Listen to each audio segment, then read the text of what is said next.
Hello, everyone, and welcome to Wide Open FanFuel. This is tonight's edition of FanFuel Motorsports Podcast, the podcast where fans fuel talk about motorsport. And tonight, it's all about you guys. We're going to get into some stuff really quickly about the Bristol Dirt Race, about this weekend, and then we're going to just let you guys hop on with us and do whatever you want with the show. We got a time limit of like 4 to 6 hours. I'm honestly not sure, but we'll find out together. But as always, I want to welcome them in, all of my co-hosts, because we got a full crew here tonight. So Colton Cranmore from Cheyenne, Wyoming, Nathan Ball from Clearwater, Florida, and some guy from somewhere in Pennsylvania. What up? What's going on, Jared? How you been? Oh, I've been doing great. I've been living off You have a good weekend or something? Rowdy energies and some crunchy cookies. What a great week. Absolutely. All decked out. So, let's go ahead and get started with some Bristol talk here while I post everybody some links to get on. First up, I will say general rules of you probably know what you shouldn't be talking about on here. I'm going to post a link on Twitter and Facebook and in the comments to all of the live streams. Hop on StreamYard, our streaming platform. All you need is a mic and a camera. Does not matter if you're hooked up to a PC or your telephone. You can do it straight from your smartphone. And other than that, it's Wide Open FanFuel. So while we do that, Jared, go ahead and tell us about that surprise win you guys backed into on Sunday night. It was a great backed-in win. I'm so glad that actually happened, and I loved all the beef on Twitter that I kind of stirred up also on there. But overall, in all reality, I know that everyone will use excuse whenever there's a backed-in win, but he did have a pretty fast car in the third stage, and you could see it there. I honestly didn't think he was going to win as soon as Briscoe got past him on that last restart. I'm like, well, I guess it's going to be one of those two. And then those two, I was thinking with about 10 laps to go, I'm like, they're going to wreck each other. Something's going to happen. They did wreck each other, but then I also realized we were 2-3 seconds behind. So I'm like, Greg's going to get spun back around and end up winning this thing still. But backed into a win. I got 60 cup wins in his career. I couldn't have been more happy. The streak's live. 18 straight years of Kyle Busch winning. So there are kids in high school right now that have never seen Kyle Busch not win a race. Wow, put it into some perspective. Yeah. I gotta ask though to the other two guys, which finish was better, this one or the Roval where Ryan Blaney won? Definitely. Oh, come on. I don't even know why you're asking. That's a biased question to ask, especially when you got a Ryan Blaney fan and a Kyle Busch fan. Come on now.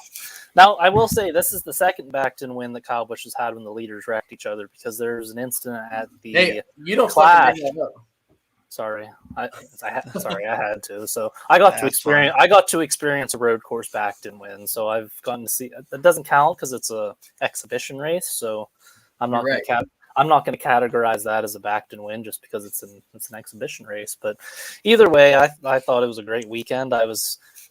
My happiness, angry, upset, disappointment was all over the place on Sunday, for sure. I was upset with the track conditions at some points, and then I was upset with the rain delay, and I'm like, dude, let's just get this going. And then there was the rain, that last rain caution. I'm like, Kyle Busch was catching Tyler Reddick there at the end. The rain comes out. I'm like, shoot, we're going to lose it that way.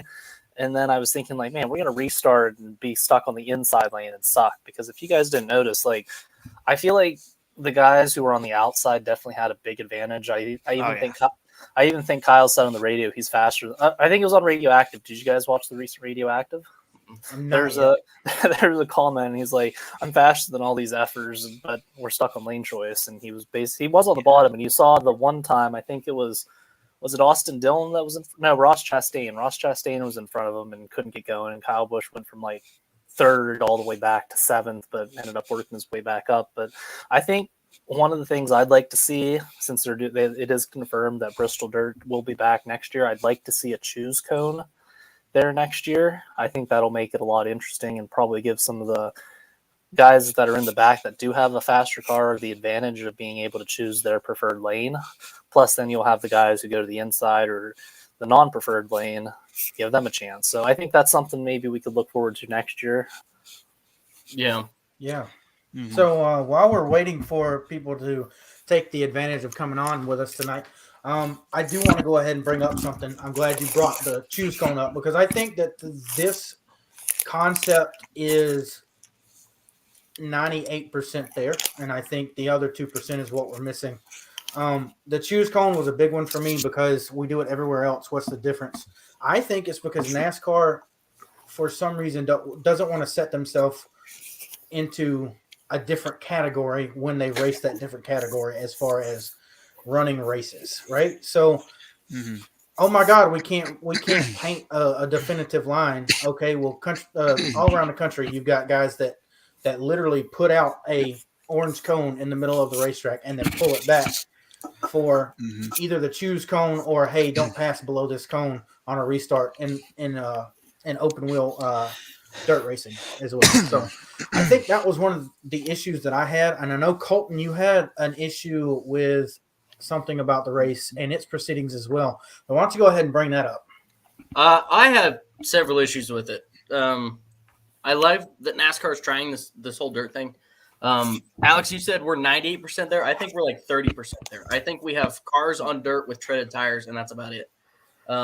We still have an issue with windshields. We still have an issue with cars overheating, which can be worked out. That's something that within the next year or two I do see being fixed. But you got to take those windshields out if you want to get the track tacky enough to put on a good dirt race. You also have to find a way for the cars not to overheat, so you can keep the track tacky enough to put on a good dirt race. These things are also super fucking heavy. I mean, these are 3,000-pound stock cars. The heaviest dirt car, is at most 1,500 to 2,000 pounds. We're not pushing the same weights that any of these other cars that normally race on dirt will. Another one of my issues is the length of the race. We are super fucking long races, all right? And I praised it last week. However, this is probably not one that we need to be doing super long races at because the track isn't the same as running an asphalt track. The track changes so much in a dirt race. Whereas an asphalt, you can grope and grind all you want. I like the dirt race. I wish it was the all-star race and 100 laps less and not a fucking If it was an all-star race, no. If it was an all-star race and 100 laps less, I'm good. But taking away 100 laps from this race is dumb because of exactly what you said. Then move the Clash to a points race and make the Clash 500 fucking laps. I don't care. If we do that, I don't care either because at this point, you know what? I mean, I don't see what the difference is because you're talking about a place where we eliminated guys. We didn't eliminate guys. Everybody was on track, and the fact that the track changes in dirt is half of the – right, but with these heavy-ass stock cars, we can't get a tacky enough track right now to put on a good race to keep. No. Do not say that unless you watch Friday's race or Saturday night's race with the trucks. That race was phenomenal. The one that was 100 laps less. You want to know why that was different? Is because they had cars on track and they didn't have rain. Don't sell me anything that you don't know what you're talking about. I told you in the group chat I was going to call you out because you don't know what you were talking about. You can ask Cody Powers that I told him in our other chat that they should have sent out cars on Saturday and Sunday before the race to dust off that bullshit so they didn't have the grill problem. Part of the problem is the track wasn't even ran on Sunday, and so they didn't even have time to get heat cycles in it and whatnot to get that dirt. And then obviously we had, rain showers in the middle of it. You get a dry day, you don't have the same issue. That racetrack, the way they prepared it this weekend was 1,500 times better than they did last year. I'm so happy with what I saw as someone who's been in a dirt background. I don't see why we can't do 250 laps. As long as we put a little bit of motion into that track before we start the race and we don't have rain showers, that track was amazing. It glossed over well and everything. 3,000-pound stock cars? No, but they did on Saturday, and it was perfect. And we did not have rain showers. 100 laps less. And you got the point with the rain. No, it wasn't 100 laps less. I want you to think about it because we had 4 heat races of 15 laps for 2 series as well. Okay, so then bring it back to my point of just run all the goddamn heats for the Cup Series on Sunday. Why? Why not? Think about. I'll tell you. Hey, all right. Hey. Hold on. Let me do this math for Colton real quick, and then you can come. 250 laps. All right. No rain. Yeah. Perfect racetrack, right? 150 laps plus 15 times 4 and 15 times 4. That's 60. That's 120 more laps. They're 20 laps shy. So then what's the big deal? On Sunday, if if they do it right. Because why?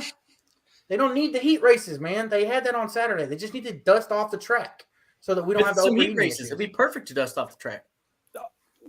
Why? You did that Saturday. You want fans Sunday. to show up every single day because you're gonna run cars on Sunday anyway to dust off the track. Just do the heat races. No, just have 3 hot laps and call it a day. Jared, go ahead. All right, here. I'm kind of in the middle with both of you here. Here's what my not perfect, but here's my opinion on what we could do here. All right, let's do all the heat race. Let's start this off. If we're making this a dirt event, let's make this a dirt event. So let's start the show around 5-6 o'clock. Single car qualifying to set the order here. Let's say we get 40 cars if we do this format. 40 cars. You'll have 4 heat races, 25 laps. That's 25 laps of race. That's 100 laps of racing right there. You can award playoff points there for all the guys in those heat races. 150 lap feature, no stage breaks. Let them race. I'm fine with that. What do you think, Colton? What do you think, Colton? The stage breaks is a huge one because I'm just not a fan of stage breaks anywhere. Okay, well, here's the thing. Like I'm straight here. How about this? Here, let's just make Sunday a huge dirt event. All right, let's run a cup and truck series feature. We'll just run dirt all day. Hold on, I'm gonna go ahead and pull Colton because Colton, how do you prep a racetrack for 3,000-pound race cars if you're gonna put more than 300 laps on it? Because that's what you and Jared are talking about doing. How about this? We did 270 laps on Saturday. All we had to do to make sure that. How about this? Let's just have all the cup teams. Screw the next gen car. Screw what car we're running. How about let's just all have them buy super late models, super dirt late. If we're doing the prelude to the dream, then let's just do that. Let's just do that. That'd be so much better. Let's just do it. All the sponsorship money can go there. Teams will save money. All right, Nathan, what you got for us? I was all Alex until Jared had his proposal, so now I'm kind of split between Jared and Alex. I'm thinking, you guys, I like you the guys longer are just part. clowns because you know I'm right. Let's go. No, what do I have to do with this? I'm like in between with you. I'm not even disagreeing with you. That's fine. Listen, here's the thing. You guys are all wrong, so it doesn't matter. What's your perfect what's your perfect event? I told my perfect event. Okay. What's yours? Listen. Let's hear it. Either we make this the all-star race and chop 100 laps off of it like you guys are talking about and make it a non-points race. I'm fine with that. We only start 24 cars. But if it's going to be a points event, I think the way they did it is fine. They just need to dust the track off at like 4:30, come in, do opening ceremonies, and go racing at 5:30. Like with the heat races. For me, it was too late of a night to start on a Sunday night. If it was Saturday at 7, I'm fine. Truck race day was amazing. We had 4 heat races for both series, and it was great. All they had to do, every truck team gets to dust off the track so that they don't have the overheating issues in Heat 1. That's all I'm asking. That's why I say we're 98% there, because this is what they want. This is what they're going to do. It doesn't matter that us purists don't want dirt racing in Cup. We don't want it on a points event. If this is the way that they're going to do it, they're almost there. That stuff that you pointed out, Colton, with the no windshields, I don't even know why they didn't have that this year. They talked about that last year. I don't know why they didn't do that. I don't. I think we should just run the prelude to the dream. Just let them run super late. Just full send. That's a good idea. Teams have money. Just put all the sponsorship money for that car. You save a car. You save money doing it. Tell me you don't save money doing it. I really do. But does NASCAR save face though? I really do appreciate that NASCAR is trying new things and trying. Obviously, we can't go race at North Wilkesboro right now. We can't go race at Rockingham right now. There's a ton of short tracks that we can't go hit. So the whole more short tracks thing is kind of a pipe dream at this point. It'll be a different story here in 5 to 10 years. But for right now, it is pretty hard to grab. And that has been the narrative over the last few years, is more short tracks and emphasis on short tracks. However, I think I am in the majority of fans that I do appreciate that they're trying new things and trying to hype up races that were previously failing. However, a dirt race, I don't know that I'm all in for, as well as taking away a Bristol date. Even though the attendance was horrible there, I think there are other things that could have been done to maybe make that one a spring night race. Maybe, there were other things that I would have liked to see before dirt. Okay, let me ask you what would have saved that race? Because I'm going to go out on a limb and say this, and I know it's probably not going to be a good thing for future reference, but SMI doesn't give a shit about competition. They give a shit about selling tickets. Right. And what they did is marketed something that has worked, just like they did the Roval and just like they are doing with the Atlanta Repave. As much as purists hate all that stuff, they're selling more tickets because of it. What would you have done to fix the spring Bristol race? Can I answer that? Go ahead, Derek. How about this? How about we don't race Bristol Spring in March and April? How about we move it to May? Because I think I don't know the complete statistics on this. How many rain delays or postponements have we had with Bristol Spring?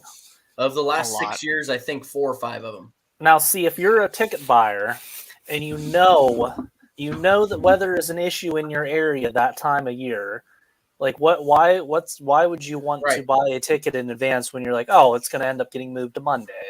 Right. It's the same. Like, I don't go to my local track in April because I know that there's a huge chance it's going to get rained out. That would be my first thing, is move it to the first weekend in May. Yeah, it's like my birthday weekend would be perfect. Yeah, May. Last weekend in April when that rain window starts to chop up a little bit in Tennessee.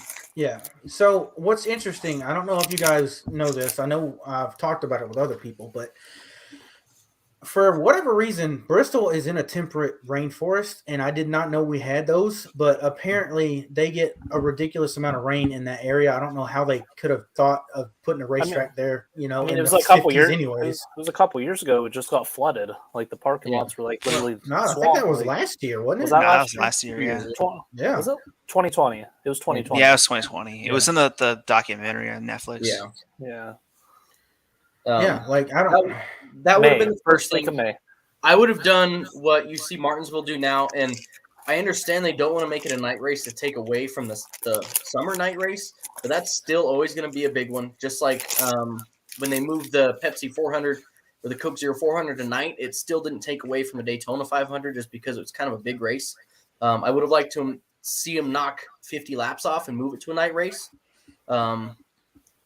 Not run it on Easter Sunday. That kind of bothered me, but I don't think that had anything to do with anyone other than maybe fans who were staying super late at the race or people watching on TV that had to get up in the morning.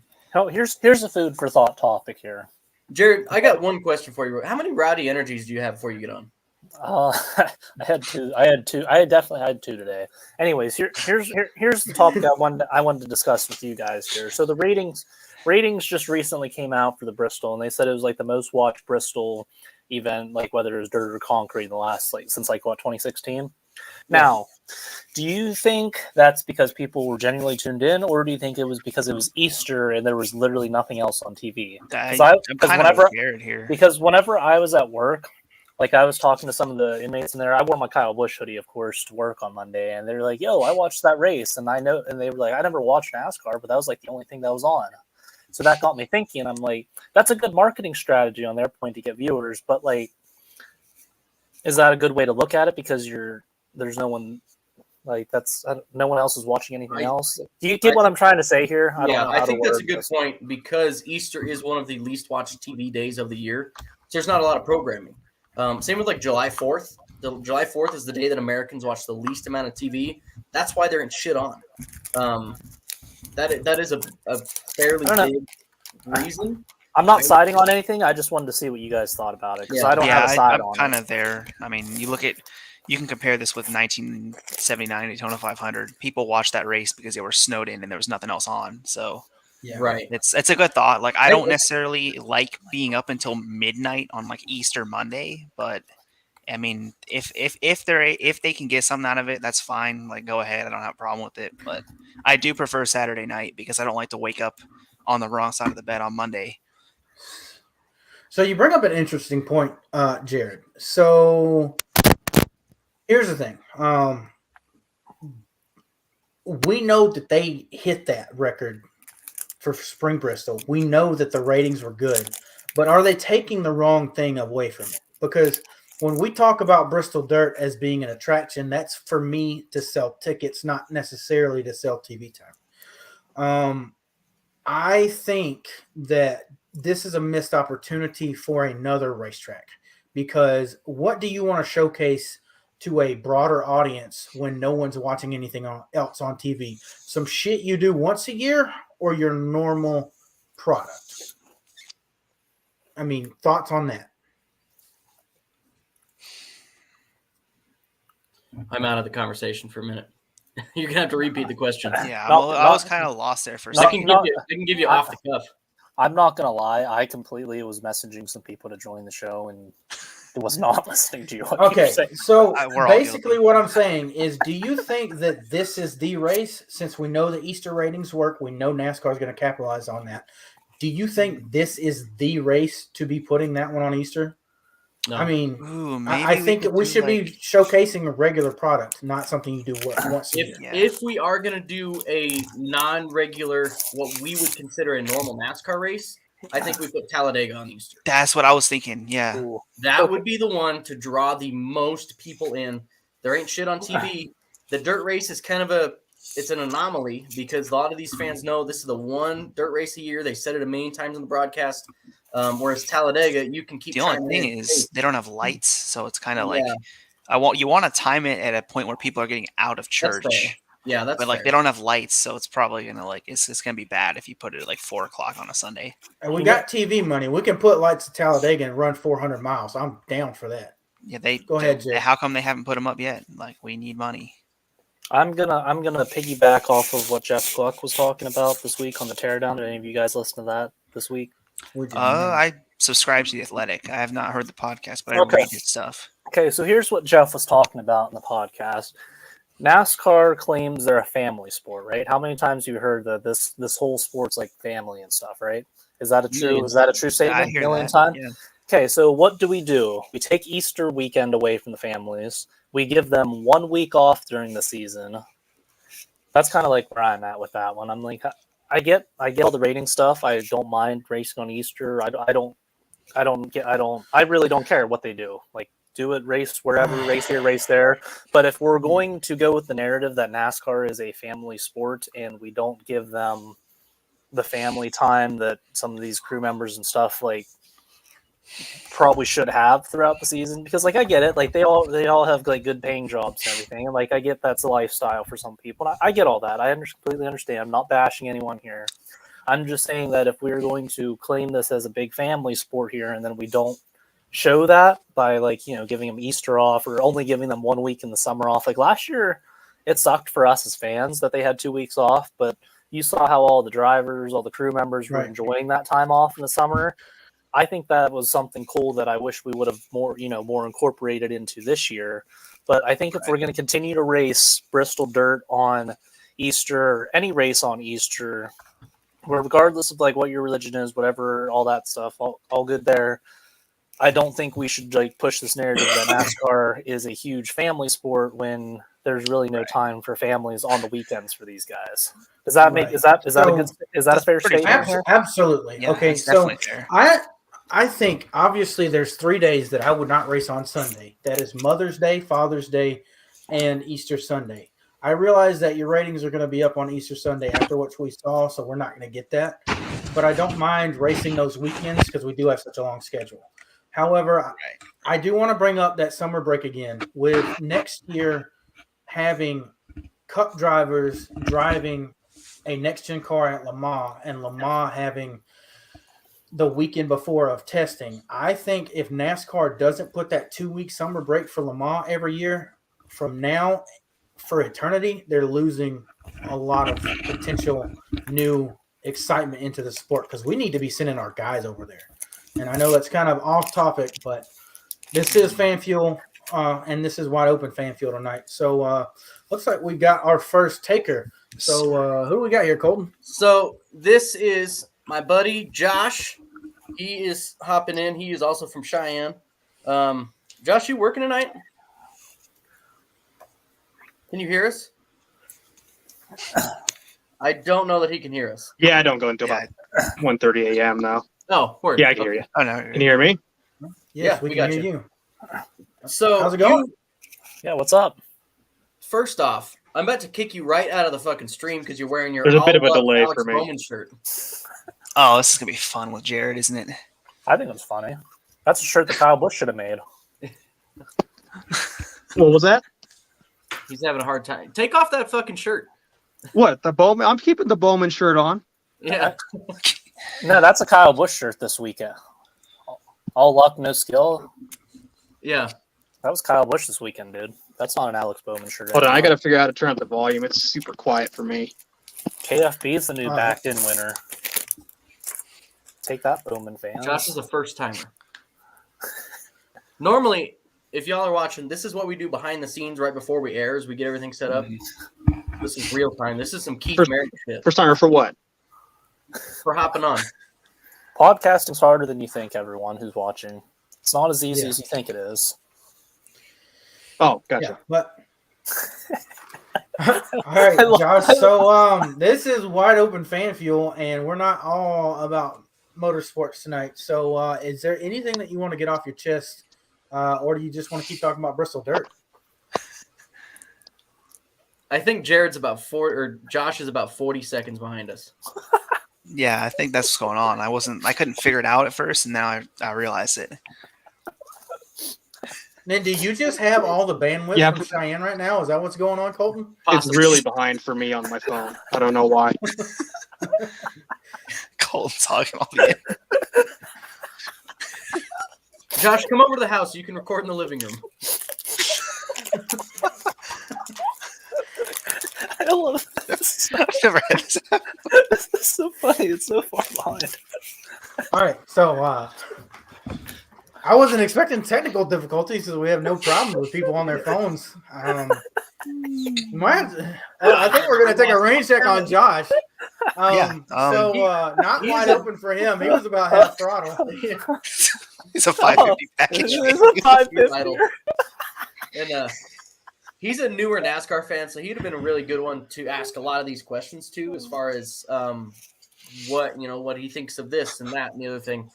All right, so if you're watching, the links work. If I need to put them back in the comment section, I'll do it again. We really want to get some people on here tonight, and we'll have a lot of fun. Trust me. So with that being said, one of the things that we posted about was a little bit not NASCAR related, and that is Easter candy. What is your guys' go-to Easter candy? If y'all say Peeps, I'm gonna leave this fucking stream. Peeps are you gotta go with the chocolate bunny, man. Chocolate Peeps bunny, is definitely what you do when you go to Walmart and they're less than 50 cents a peep. Like I'll eat them, but I prefer like chocolate the box bunny. of 6. Yeah, I used to love Peeps as a kid, but man, anymore I can't eat them. They're way too sweet. They're just kind of gross. I really like those marshmallow bunnies though. They're like little bit of marshmallow with like the chocolate all over it. Just give me a straight milk chocolate bunny. Those like robin egg pieces of gum are super good. Other than that, I mean, the rest of them are just like bunny shaped fruit, or like bunny shaped, fruit flavored, or bunny shaped chocolate, or egg shaped chocolate. It's all the same shit. Yeah, well, I mean, Reese's, but egg-shaped. I mean, Reese's is my favorite candy, so I'm just going to go with the egg-shaped Reese's. That is the go-to for me. Yeah, go ahead. I got one. So my family and I always do this each year. We have this little tray, and we make Jell-O. And we pour the Jell-O in like normal Jell-O, but it's in little bean-sized things. We call them Jell-O beans. Has anyone ever heard of that before? Mm-hmm. We make those every year for the family. They're my favorite, absolute favorite. I love that time of year making Jell-O beans. Hey, and Nate, whenever you get to be 21, you could sometimes, if you accidentally, take some, put a couple things of vodka in there. Have you ever seen? Have you guys seen that video? It's whatever that lady's cooking. It's like just a hint of vodka, and then she like pours like half the bottle. Not disrespect Martha Stewart with that lady. That lady. Oh no! Yeah, 2 shots of vodka. Glug glug glug glug glug glug glug glug. Nate, if you ever get to be 21, I will be there in 2 years. You'll be 20 next month, right? Jesus. Yeah. Are all our birthdays in May? No, mine's on Sunday actually. Oh yeah, that's right. You're very tack into April. Yeah. Jared's So, in May. May 6th, baby. What is your birth date, Nathan? It's April 24th, 2002. 24th. So we are close to being within 30 days. We got somebody else back up here. Oh, it's Josh again. Let's see. Is it going to be full throttle? Is it going to be wide open with us? All right, let's see. Oh, we're good now. You're good now. I'm off the Okay. Wi-Fi. That was the problem. The Wi-Fi was Wi-Fi. As soon as you hear this, I want you to respond with the word food. with what? Close enough. All right, we'll fucking do it. All right. So I we've had been two talking different Bristol. audios going there. I still had to stream up on fucking Facebook. Ah, Oh, wow. We're good now, though. well. I can actually hear you. Josh, I'm going to ask you a few questions, and then we'll get into wide open. You can talk about whatever you want to. But as far as I know, you're a kind of a newer fan, right? As far as watching all the time. You may have kept up on it a little bit before, but until we started hanging out, that's kind of when you started watching weekly, right? That's when I got back into it. I watched early. I was 90s and early 2000s. Okay. That's when I last watched. I think the last time I watched weekly was like 2005. So, Okay. So I think into the beginning of the Chase era. Yeah, falls into the category of a lot of fans. yeah, I fell off right when they started like the points and the playoffs. That's when I kind of dropped off. Well, I mean, the easiest question is, why'd you leave and why'd you come back? Just kind of got stale when the playoff format came in. Jeff Gordon fan, so he got screwed over a lot by that format. Yeah, That's fair enough. So yeah. How old do you feel that you came back and started watching? You still see guys like Kurt Busch, Kevin Harvick still racing. you can tell that they're definitely starting to age, but it's nice to see them. Yeah, kind of a familiar face. Now, so then second part of that question is, why did you start watching again and buying T-shirts? Well, I mean, Alex Bowman's T-shirts are just great memes, so you got to buy them. You got to support the memes. But Fair. But just seeing the new car, I actually enjoy it so far. I was kind of iffy last season. I kind of joined in on tail end of last season and could see a lot of the issues. So I wasn't aware of a lot of the issues it had. But seeing the new one, I'm enjoying it a lot more. Other than Martinsville, that was a snooze fest. All right. Fair. Well, Okay, how so did you perceive the dirt race? Because that's what we were starting off. I personally don't like it. If I'm going to watch dirt race, I'd rather just watch World of Outlaws. I want to see if I'm here for dirt racing, I want to see the actual dirt cars for it, not the next gen car. I go to NASCAR for pavement racing, not dirt racing. But I think I'm the minority in that one because it got good ratings. So no, we just talked about that before. I said they should just run the super late model cars for those to save NASCAR some money on tearing up the next gens and let them race. yeah, to me it just looks weird too, just seeing a next gen car run on dirt. That is a great point. This is something that I was telling myself when we were watching it. The Gen 6 at least looked like it was supposed to be on dirt. It just felt out of place with the next gen cars. Yeah. It looks like street cars running on dirt tracks. It's like this doesn't fit. It's a good almost segment. like a V8 supercar. Imagine that on dirt. Yeah, it kind of looks like soccer moms are rolling around on dirt track. I'm like, eek. All right, so I got a question here for you. Since you just got back into watching it, did you watch like Auto Club and Las Vegas this year? Yeah, I've watched every race so far this year. Okay, so how did those two races compare to like races in the early 2000s that you said you watched before? Did that give you kind of like an old school feel type of race, minus like the stages and stuff, like the racing style, and did that kind of feel like back then to you? I don't know if it necessarily felt the same. It seems like it's a lot more based off of runs rather than the actual driver and the pit crew, just because the stages. Mm-hmm. I'm just so used to it being you're running laps constantly. There's no breaks. Versus now where you have the break up and everybody's just restacking.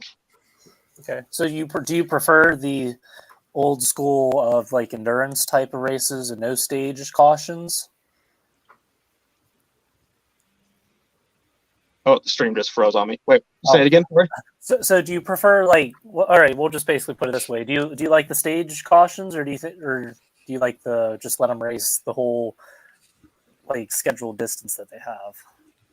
It depends on the track for me, actually. I like it on the shorter tracks because that way you don't have somebody who's literally just running around everybody. You don't have Bristol where there's 5 cars in the lead lap because Jeff Gordon's sprinting around him all the time. But I don't like it on road courses because it just kind of defeats the perfect road course because you have 10 minutes of cautions trying to get them all restacked. Yeah. So the road course, just let them run. At Road America. Oh yeah, that's what we've all been saying. Yeah, it's very hybrided answer because usually it's either stage cautions or no stage cautions. There's no in between, so it's interesting that you would say that. I mean, what is the vibe for you now? As I guess, how do you feel? NASCAR fans are compared to when you stopped watching. It's a lot tamer now. I think it's just size difference. Because back then, NASCAR was probably at its peak for fans. Yeah. And I feel like it's everybody's kind of toned it down a bit. So you don't have the home track feel all the time. Okay. That's fair. Well, thanks for coming on. So just to use you as an example, this is Wide Open FanFuel. For all y'all watching, hit the links that we've got on our socials and stuff. Come on. We can talk about anything. So is there anything, even outside of the realm of motorsport, that you've got on your mind that you want to discuss tonight? Well, I'm actually just kind of curious on your guys' opinions. What do you think of the new car as a whole so far? Ooh, man, I guess I've been hearing a lot of mixed opinions because I follow the Reddit and stuff, and it's very mixed up there.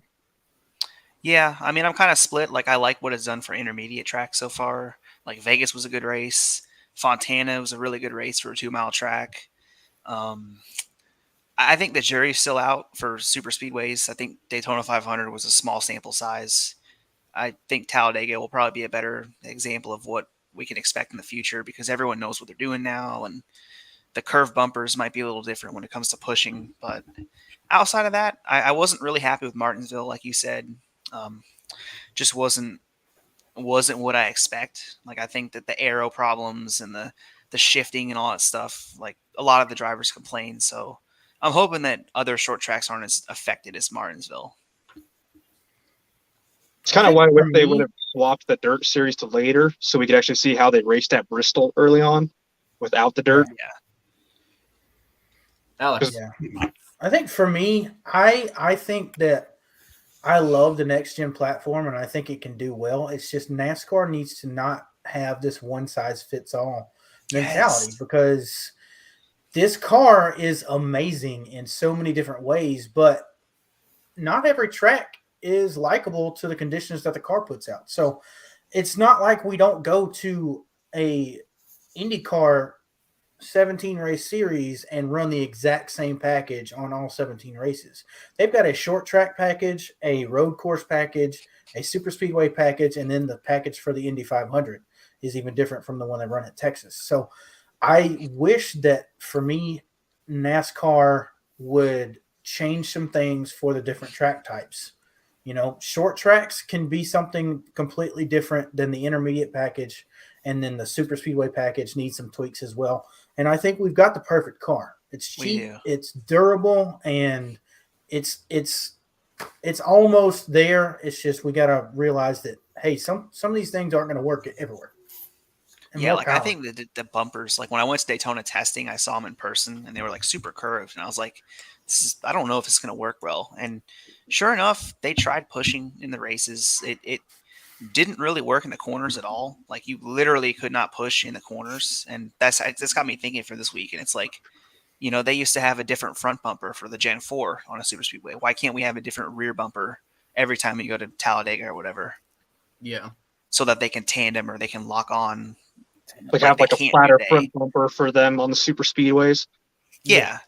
Yeah, they used to. If you go back and watch any of the old races from that mid 2000s era, 2000, the bumpers are way different. Yeah, to 2007, you could notice a huge difference between an Atlanta car and a Talladega car because the Talladega and the super speedway cars looked like they were about that tall in the nose, whereas the rest of them looked about that tall. And you look at the rear bumper on the next gen car today; it is literally I mean, if you it's a tilt it upward, it's like a flat. It's a like parenthesis, yeah. Like that's not gonna work for pushing in the corners.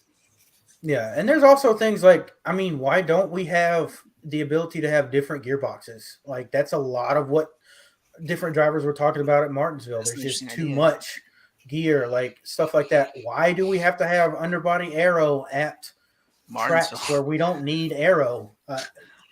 I mean, Richmond could have probably used that too, even though I thought Richmond was a good race due to strategy or whatnot. Anymore, it seems like the difference in cars, there used to be a big conversation about this is a super speedway car, it's an intermediate, it's a short track car. It seems anymore the difference is mainly just setup and a few small tweaks, where I'd like to see it get back to this is a short track car, and here's the difference that a lot of the teams are doing to it. Versus all the other races that we see, a road course car, things like that. Jared. Yeah, I like that thing, Colton. If we're gonna have different types of cars for different types of races, have a separate road course car, have a separate super speedway car. I know that's probably a lot of money and stuff for them to do that, they obviously don't have. But like, I like that idea. I think that would be a pretty cool thing to try because I do miss like back in the time that you said whenever you could definitely tell what a intermediate short track car was compared to super speedway car. I always thought that was kind of cool. Yeah, and I think the supplier issue has a lot to do with why that's not really feasible at the moment. But I don't see that being a problem, in the years coming, especially if you look back, like Brett Griffin said last week on DBC that SHR used to have like 80 something cars at their garage, just like for all different types of tracks, all their drivers and everything. Would have just a ton of cars sitting there. Yeah, but we're a customer car now. Everybody's got the same. It wouldn't be very different to just bolt on different parts. You can still use the same chassis and the same suspension, but just a different gearbox, which is like this big now, is fine. So I don't know why we couldn't do that. So looks like we've got another taker for Wide Open Fan Fuel. And we'll be bringing him on. It looks like he might be a Cornhusker fan. I'm not sure. Let's ask him. Welcome to the stream, Tristan. Is that a Nebraska Cornhusker hat? Hey, how's it going? Yeah, that absolutely is. Can you guys hear me all right? Yeah. Yeah, you got the fancy microphone? Man. Did you say why? Yeah, why? Just why? That's such – I mean, being from the Southeast, that's such a just odd fandom. And odd – I'm from Nebraska. Oh, respect. Well, it makes sense then. It's not too odd of a fandom when you're from there. And absolutely, we haven't been relevant in 25 years. So my entire life, we haven't been relevant. But, we got some national championship banners that we could hang. Is there anything in Nebraska besides corn? Omaha. And soybeans, alfalfa. Yep. Well, we got a lot of good crops out there. Oh, Runza? Oh, yeah. Runza's delicious if you guys like Nebraska beef burgers. Those are delicious, man. And construction. All right. About it. Not a whole lot of nothing. But we're better than Kansas, and that's really all that matters. Is that really an accomplishment, though? Hey, I don't need to hear any of that negativity. All right? I think Kansas won a national basketball championship this year. Hey, who gives a shit? Sorry, can I swear on this podcast? I care. I'm a Kansas Jayhawks basketball fan. Sorry. Talk to me when you win a football national championship. Dude, talk to me when Kansas football gets 2 wins in a season. Yeah, exactly. Yeah, that's my point. Listen, we're a shitty run team right now, and we at least win 6 games a year. So come to me, I think we have 6 wins in the last 10 years. So take that with a grain of salt. Oh, yeah, you can have the flashy basketball, but America cares about football, man. Yeah, you're right. Y'all can get back to your sports here in just a second. First off, this is fucking Wide Open Fan Fuel. All right, fucking awesome. Second off, I have had a burning question. I've asked all the guys at work today. We have enough people here. I feel like we could all answer. Would you rather talk like Jar Jar Binks or look like Jar Jar Binks? Misa gonna have to go with talk. Yeah, it's gotta be talk. What kind of question is this? All right, I'm gonna need you guys to say your best pickup line in Jar Jar Binks' voice then. Tell me a lady that's gonna go home with I know a guy looking like him ain't gonna get any action, but a dude talking like him ain't gonna get any either. It's like a double-edged sword. What you gonna go with? Depends on what you look like. Yeah. Eyes up here and everything. Like, Ears. You're not winning with that. Although that dude's like 6'8", you could probably dunk. And listen, if you can hoop, it doesn't matter what you look like. yeah, get a couple rings. Yeah, well, yeah, just look at Anthony Davis. I mean, Oh yeah, you know, crap. Come on now. Jesus. that Christ. was the consensus at work as well. But I haven't had anyone yet say So look. I'd be Here's worried the if thing. somebody said look. Colton, I'd go tall. I was gonna save this for our episode in May on the 4th, but how are you gonna bring up Star Wars if you've never even seen a Star Wars movie? Because I played hella Lego Star Wars. Wait, Colton, you've never seen Star Wars? Not a single. Oh, hold on. I Dude, want you to we've been friends Tristan. for like 12 years, and you've never seen Star Wars? Never Tristan, once. I need you to ask the community in front of you how many of them have seen any Star Wars movies. Okay, how many of you guys have seen Star Wars movies? What do you mean, kind of? I've seen Star Wars. I've movies. seen bits and pieces here, but I could not put. I just recently found out, like about a year ago, that 1, 2, and 3 was made after 4, 5, and 6. So Wow, what a group of people! I looked That's at what I said. So I've seen What? all of them. That's insane. What's the age of everybody here? 23. It's 19. I'm 34. 26. I Colton, you think look I like forget you're sometimes. 65. You look like you're 94, like your hat. Oh, thanks. Ugh, old man. However, if Colton looks like this at 94, that dude's got it made in the shade.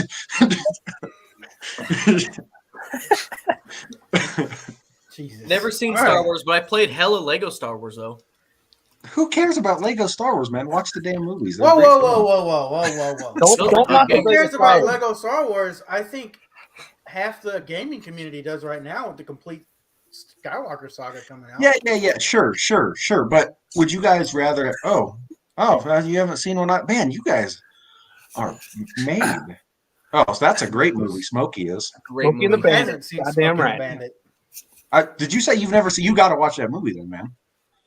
I love I've the seen- scene in Smokey when the trailers, all the trucks are following down, and Iceman radios ahead, and then Smokey slides in between the two trailers, and the other one covers it up as the cops go zipping by. And then it kicks out. Man, that's such a good part. I love that movie. That's a great movie. We watched it in That theaters. was more or years ago less when created it was- the outlaw trucking Yeah. Outlaw idea behind it. trucking. That's Now we're awesome. back in agreement. Hey, there it is. I We're love working on it. the idea of like out of context comments. So like Drew Mason in love with a recently Yeah. widowed small town baker. Like What? just that's you'd have to go back and read all the comments to understand what he's talking about. Like, I'm a little confused here. I'm like, does he want to hop on and explain these or? Yeah. Well, he said when we were talking about ratings, he said, "Well, Hallmark movies get good ratings." He's like, "But I don't want to see Harvick fall in love with a small or recently widowed small town baker." But the Why way not? Oh, Why? okay. I see what's going on now. That'd make good for Okay, the TV okay. to So continue his I career. have to ask this question. That's a I have to good. ask this question. Do we That's- actually all clown Hallmark movies, or is there some that you guys actually like? there's none. Clown of on them. them. You gotta They're all clown the, on them. they're all the same, dude. It's They're the very same similar thing. to one another, Basic so- theme. You are all uncultured. Those movies are glorious. Yeah, I don't know. I'm with Tristan. I mean, I can't stand the fact that they do Christmas movies 9 months out of the year, but some of them are pretty good. There's substance to those movies. Like they're better than some like A tier movie. Like the ones that are like CGI'd and get billions of dollars spent on and stuff. There are some of those Hallmark movies that are better than those. Yeah, and if it's got Vanessa Hudgens in it, like it's probably going to be a banger. It's like So a third Alex, of are you Christmas also a High movie. School Musical fan then? Is that what we're Like Uh, Christmas movies no, Cameron in them? that's a little too far for me. I Just like the Hallmark ones. high school movies. I like Stop. actual musicals. I like. Who the- said I I like like the High good School stuff. Musical? Big action. Hey, respect to you, man. Way to admit it on camera. Hey, mid I never really got into High School Musical. Disney. Mid 2000s Disney's good. Yeah, I mean, I don't know. They're not bad. I mean, if you like Hallmark movies, you'd like that movie. You like all those. It's a little too much for me. Most of the Oh. Disney movies that weren't about like extreme sports, I didn't really get into. Okay, but let's. Are we in agreement that Right on Track is a terrible fucking movie though? Like, it's a good biopic, but it's also a terrible fucking movie if you dissect any of it. I've never seen that movie.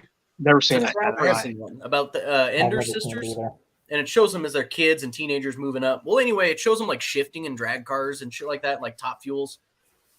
It's fucking bad. I've never It seen can't it. be as bad as that John Travolta Dirt movie. It's not, but it's close. Is your issue with the fact that they were shifting poorly in a Yeah. movie about cars? Yeah, I mean, like Ford vs Ferrari even had that, and that's like one of the better racing movies, and they've had issues with the shifting scenes. So yeah, I but feel it's like not, that's just standard. it'd be like Okay. I'm It'd be going to like show shooting how us dumb I stupid. am because I don't watch drag racing. But, Colton, do they not shift in drag cars? only in like pro stocks and the smaller cars. Like any Really? Top Fuel funny car, no, it is one gear. Really? It is on or I'm off. sitting, Yeah. I'm sitting here thinking that they've got like the gearbox like they do on the stadium super trucks where they just go 1, 2, 3. Like, Yeah, no, they basically hit the throttle. So they have a handbrake, and they release. Which I mean, the handbrake is like putting a fucking straw in the spokes of the tires. It doesn't really do much. But they release the handbrake, and then they basically just hold on once they hit the throttle. Like they don't have any time to grab anything or do anything. Yeah, there's Yeah, it's nothing nuts. there. well, Like, I'm just Yeah. going to. Have you seen the hook that Oh, holds their head down? yeah, my grandpa's Yeah. fun fact was a personal trainer for. I don't know if you've ever heard of a guy named Joe Amato. Yeah. That was a drag racer. He was a personal trainer, and he mentioned stuff about the necks and all that stuff. Like his neck is like shot when he retired Yeah. because they Yeah, didn't really but- have that stuff when he was racing. Tristan, I don't know if you knew that, but yeah, the drag racers have a strap that hooks on their helmet and holds their It's head down. crazy. So when they hit the throttle, they're not just like, Yeah, that makes sense, but no, I didn't know that. I'm like Alex. I've never seen anything that has to do with Like I don't watch drag racing, just but I do see know it. the helmet thing. that is nuts. In the monster trucks, Oh no, I haven't ever seen one of those. You know either. why? Because I'm gonna piss off a lot of people Gotta look at with that. this, but I watch motorsport that takes skill, so I don't Ooh. really. Oh, get wow. into, Is that considered a monster hot trucks take? and drag racing. Oh, shots. Is that considered a hot take in the auto industry? I don't know if that is or not. Like I went to monster truck shows when I was a kid, and like I loved it. So it takes It talent is. to drive those because the rear is independent. So when you see them turning the rear tires, it's not like they're just cranking the wheel. Might just be Oh, all okay. up in no skill. It's fun. It's great Josh to go? watch. There, whoa, that's like all you get. But like, I mean,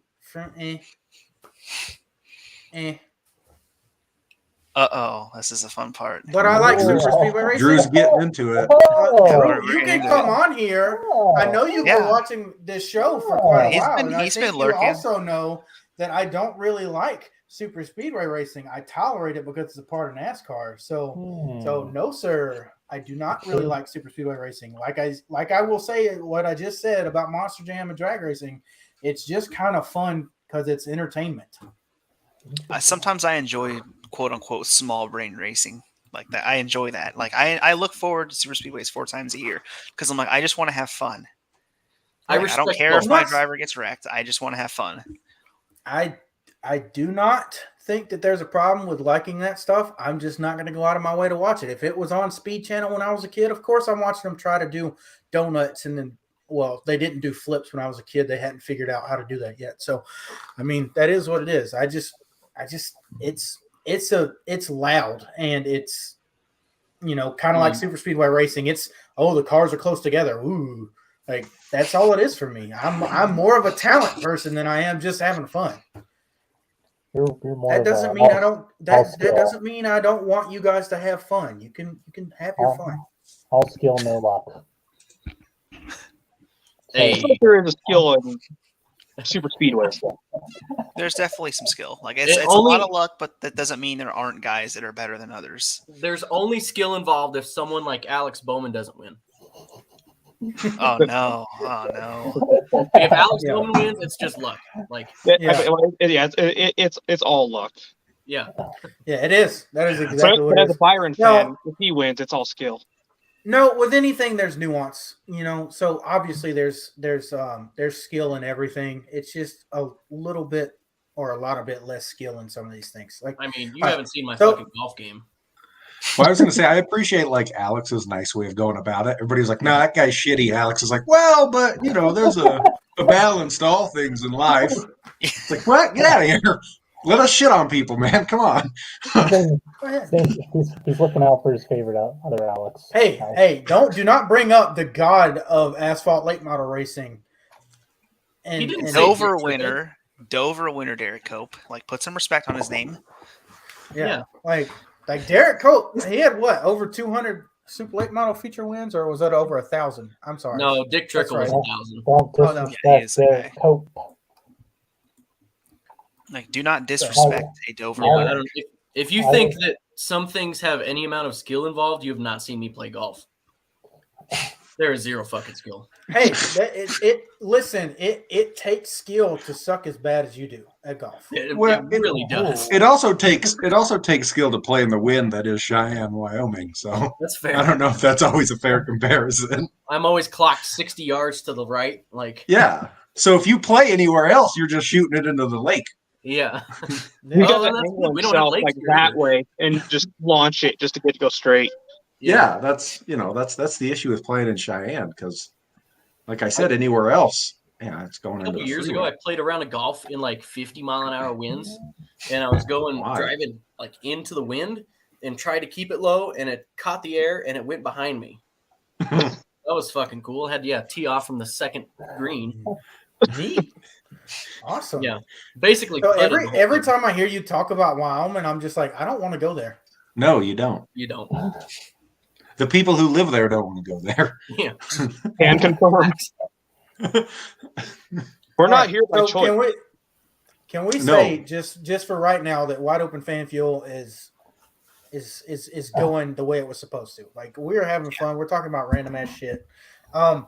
Tristan, is there anything that you want to get off your mind, just like we asked Josh earlier, that's not or is racing related? So I'm not as connected with racing as you guys are, but I'll happily complain about MLB Players Association if you guys want me to, and the shitty deal they got. Sure, I don't follow MLB, so give me. So these dipshits have a lockout, right? And they strike. It's a full union strike, which is cool. I'm all for union strikes. What up, right? Good. But the stuff that they asked for, they received damn near none of it. The owners continue to make more money.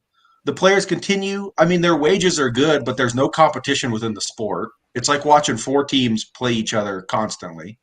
So if you're an Orioles fan, a Royals fan, hell, even a Colorado Rockies fan, you're never winning shit. I mean, you're not getting anything. They need to institute a salary cap. They need to do a better job at making sure that the fan experience is better. They need to do a better job at making sure the player experience is better. And they haven't done any of that. And this group of people continue to wonder why MLB fans are 55 and older. I mean, we just covered it right here. Out of the six of us, two of us watch baseball. And even then, every year during the offseason, I complain and I get on my soapbox about how I'm done with this fucking sport. I'm not watching. You can ask Colton. I send him all these texts about it. I'm done with it. I'm not watching it. I'm over it. So out of the six of us, there's two of us that watch it. And nobody – and I hate it. I hate every minute I have to watch this sport. And yet here I am listening to it on the radio and following on my phone. And I'm like a goddamn meth addict. I can't stop doing it. Dude, that's basically us with NASCAR. Like, the only reason we're still here is that's because all we know. No, I don't want to hear minor league is where it's at. I'd rather go watch it. Yeah, it's nice for their $1 hot dogs. But other than that, I don't want to watch fucking me go and play baseball. If I want to do that, I just go play. What'd you say? So 162 games. I didn't even know they had a lockout, to be honest with you. That's how much I follow the MLB. That's fair. That's fine. I just don't have it, anything racing related to complain about. So I went with the next sport I could think of. We can go down that. Rabbit hole. Who's your favorite MLB team? The New York Mets. Okay. Ew. Tim Tebow plays. Thanks, man. Yeah. Thanks. We have fans. I'm close enough to Atlanta that I default as a Braves fan. I don't watch too much, but yeah. That's fair. Of course, I watched last year because bandwagoning is something that I don't partake in. Great question for Dustin. Although the minor leaguers did get their pay raise, which is super cool, and that's great and awesome. But how does that help? Like, how does that help further our game anymore at the major league level? right? Like I understand. Like I'm all for giving money to the guys in the minor so that they can stick around and stick with it and stick through it, right? Because some of their situations were just terrible. I totally understand that. But when it comes down to it, what are you doing to then enhance that Major League Baseball experience? Because I don't know about you guys, but I've been to maybe 2 minor league baseball games in my life. And from the sounds of this group here, probably none. I mean, maybe Colton has, but the rest of you, maybe none.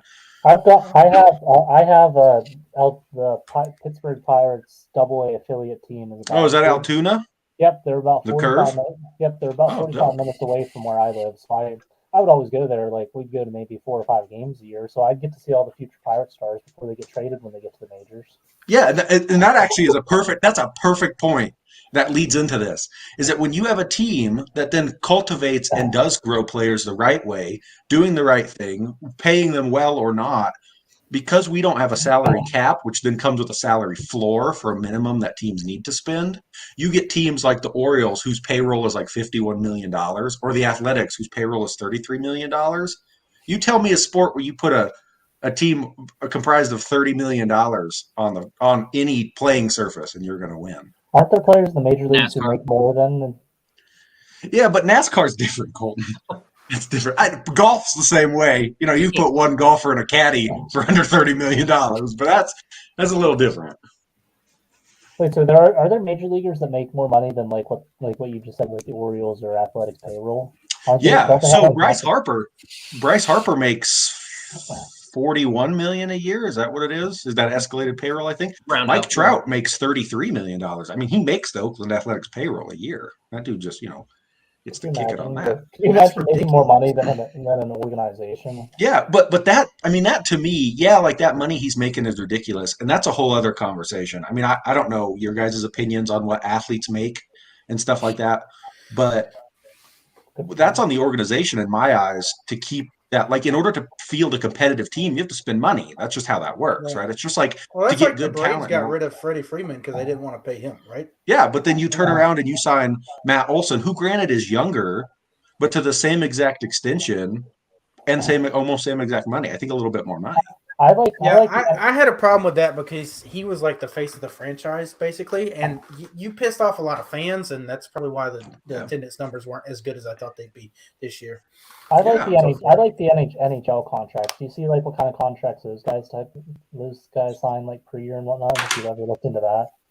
Yeah, like are you talking about like where they can sign 2-year or 2-way contracts to that minors and majors? But like you don't see like monster contracts like you see in the NBA or like the NFL. Like, that's because their salary cap's not big enough because nobody watches that fucking sport, dude. I watch it. Well, yeah. Again, let's take a poll. How many of us in this group watch hockey? When I say watch hockey, I mean actively watch hockey. Who does? I'm actually curious on this. Actively, no.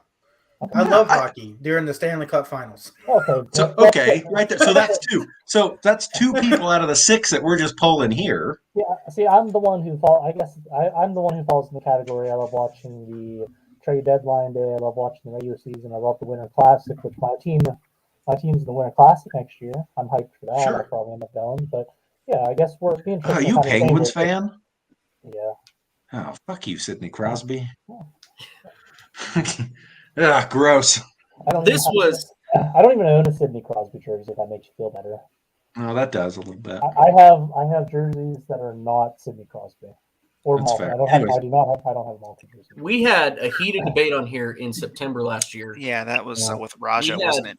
Raja Karuth, who is currently part-time driving in the Xfinity Series, on the show, and somehow or another, the topic got brought up of what to eat when you go out to a restaurant. And I think Nate and I brought it up during downtime. Anyway. Yeah. Yes or no chicken tenders? At a restaurant? If you go out to eat, are you ordering chicken tenders? No. They sit down restaurant.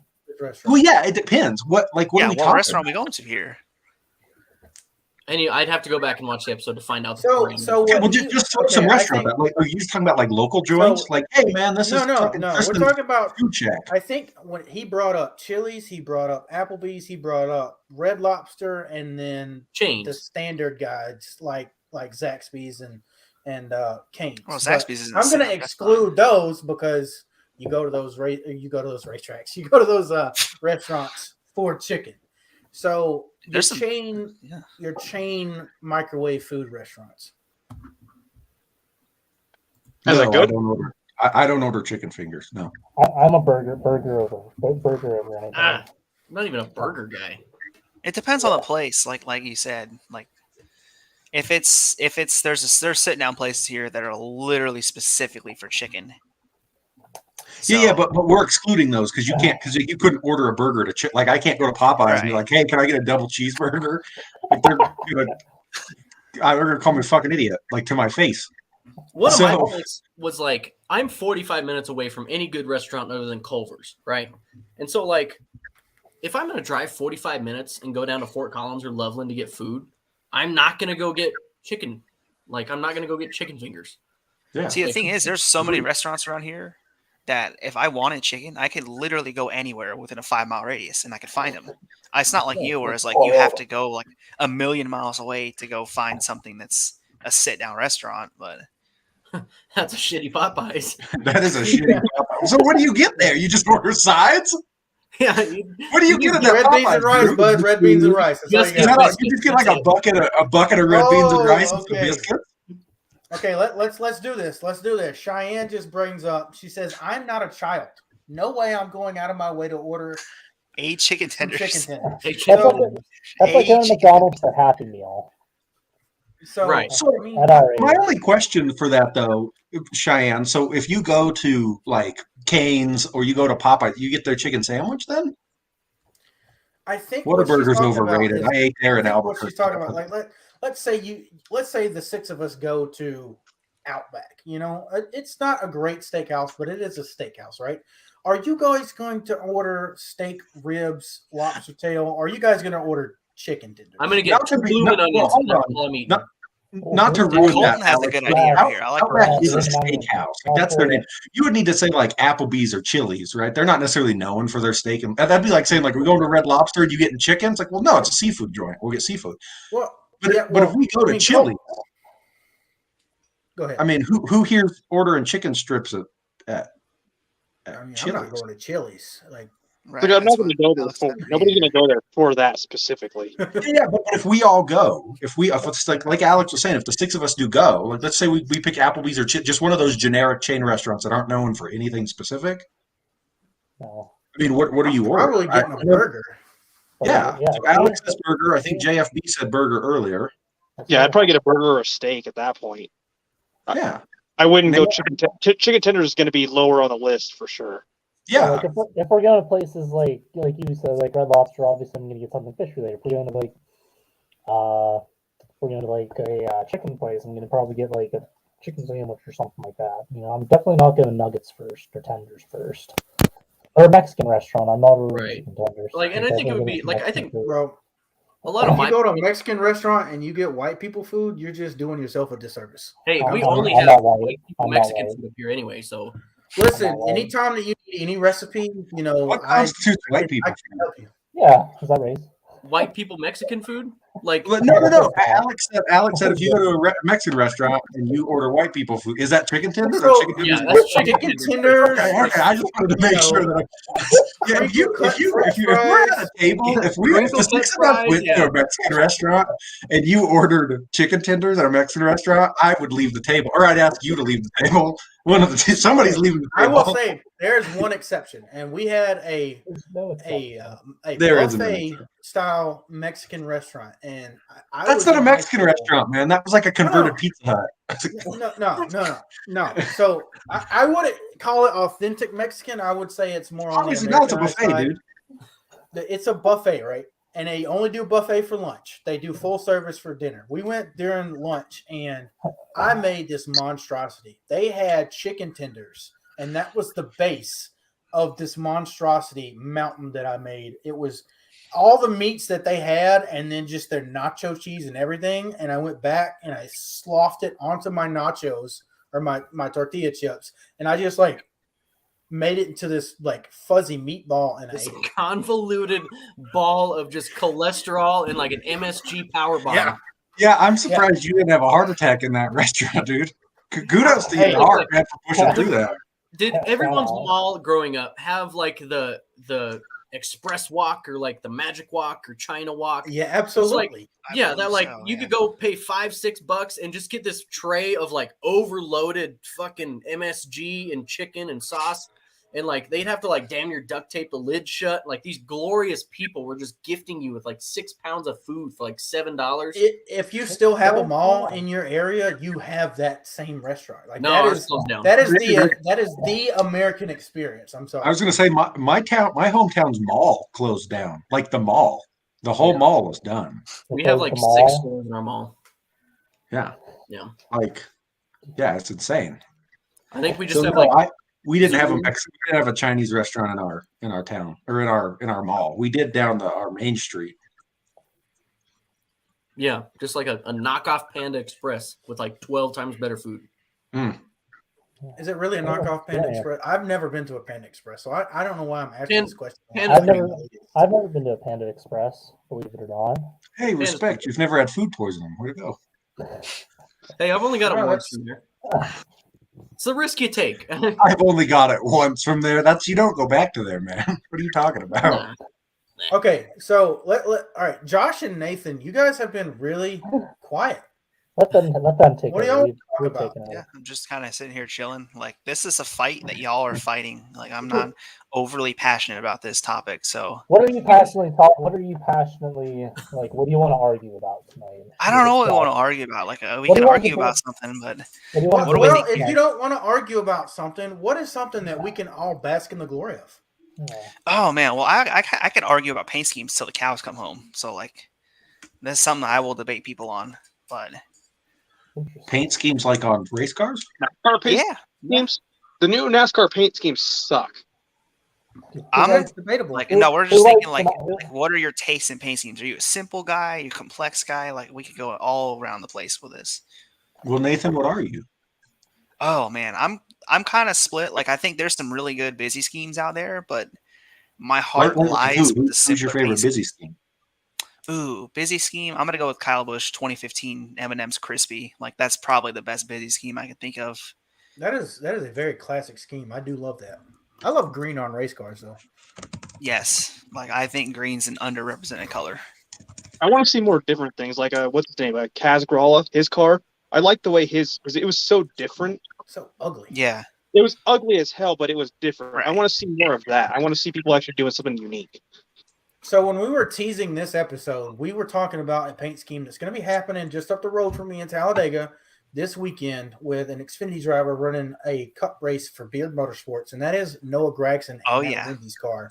I'm very excited. First of all, Wendy's is my favorite fast food restaurant, so I'm excited. How about that paint scheme? It is. I'm pretty excited about it. Yeah, it looks good, and it's like the first time Wendy's was a primary sponsor since the early '90s. Yeah, it's got to be. That. Tristan, you look blank. Well, I'm not really in the racing community that much. The most racing knowledge I have was from Colton. Growing up, he'd talk about it all the damn time. It's just like, oh yeah, man. You bet your ass. I agree. But I don't have anything else to add to that. But I do have a question for you. So if your favorite fast food restaurant is Wendy's, what's everybody else's? Oh dear. Are we okay? So I don't have like a single fast food restaurant that I frequent every single time. It's like I always go somewhere different. Hey, respect. Are we throwing everything in there, or like the main ones that everyone has eaten at? Because like mine. Let's see. Well, I mean. If it's, I would say everybody, right? On a regional, let's say, okay, Culver's, Whataburger, that kind of stuff that's regional, that's still on the plate. Let's do mainstream. Still on the plate. No, well, I don't think you could do. I mean, how many of you guys have had Culver's? There's Culver's down here. Yeah. Oh, okay. So the bulk of us. Okay, cool. Then we can throw that in there. Yeah. Then. I would say Fat Burger is probably my favorite if we're counting everything. Fat Burger is the best one I've ever eaten. I'm not sure what that is. You're gonna have to explain to us. That's a West Coast thing. California, Las Vegas, Arizona. Yeah, it's pretty good. It's real good. It's good drunk food too. Like if you're walking on the strip. Yeah, you guys don't know drunk food because y'all don't have Waffle House. No, I have a Waffle House down the street. Somebody got stabbed at the Waffle House 4 blocks. Before you get into fights and eat mediocre food. It's a real Waffle House. Wow. Yeah. I'm from Central PA. I have absolutely none of these things that you guys are naming. Oh, so then what's you don't have a Wendy's? Yeah, we do. No, he's got the Quaker Shack, man. He's got the oatmeal emporium. they're serving. Oh, you can order drive-through oatmeal. That'd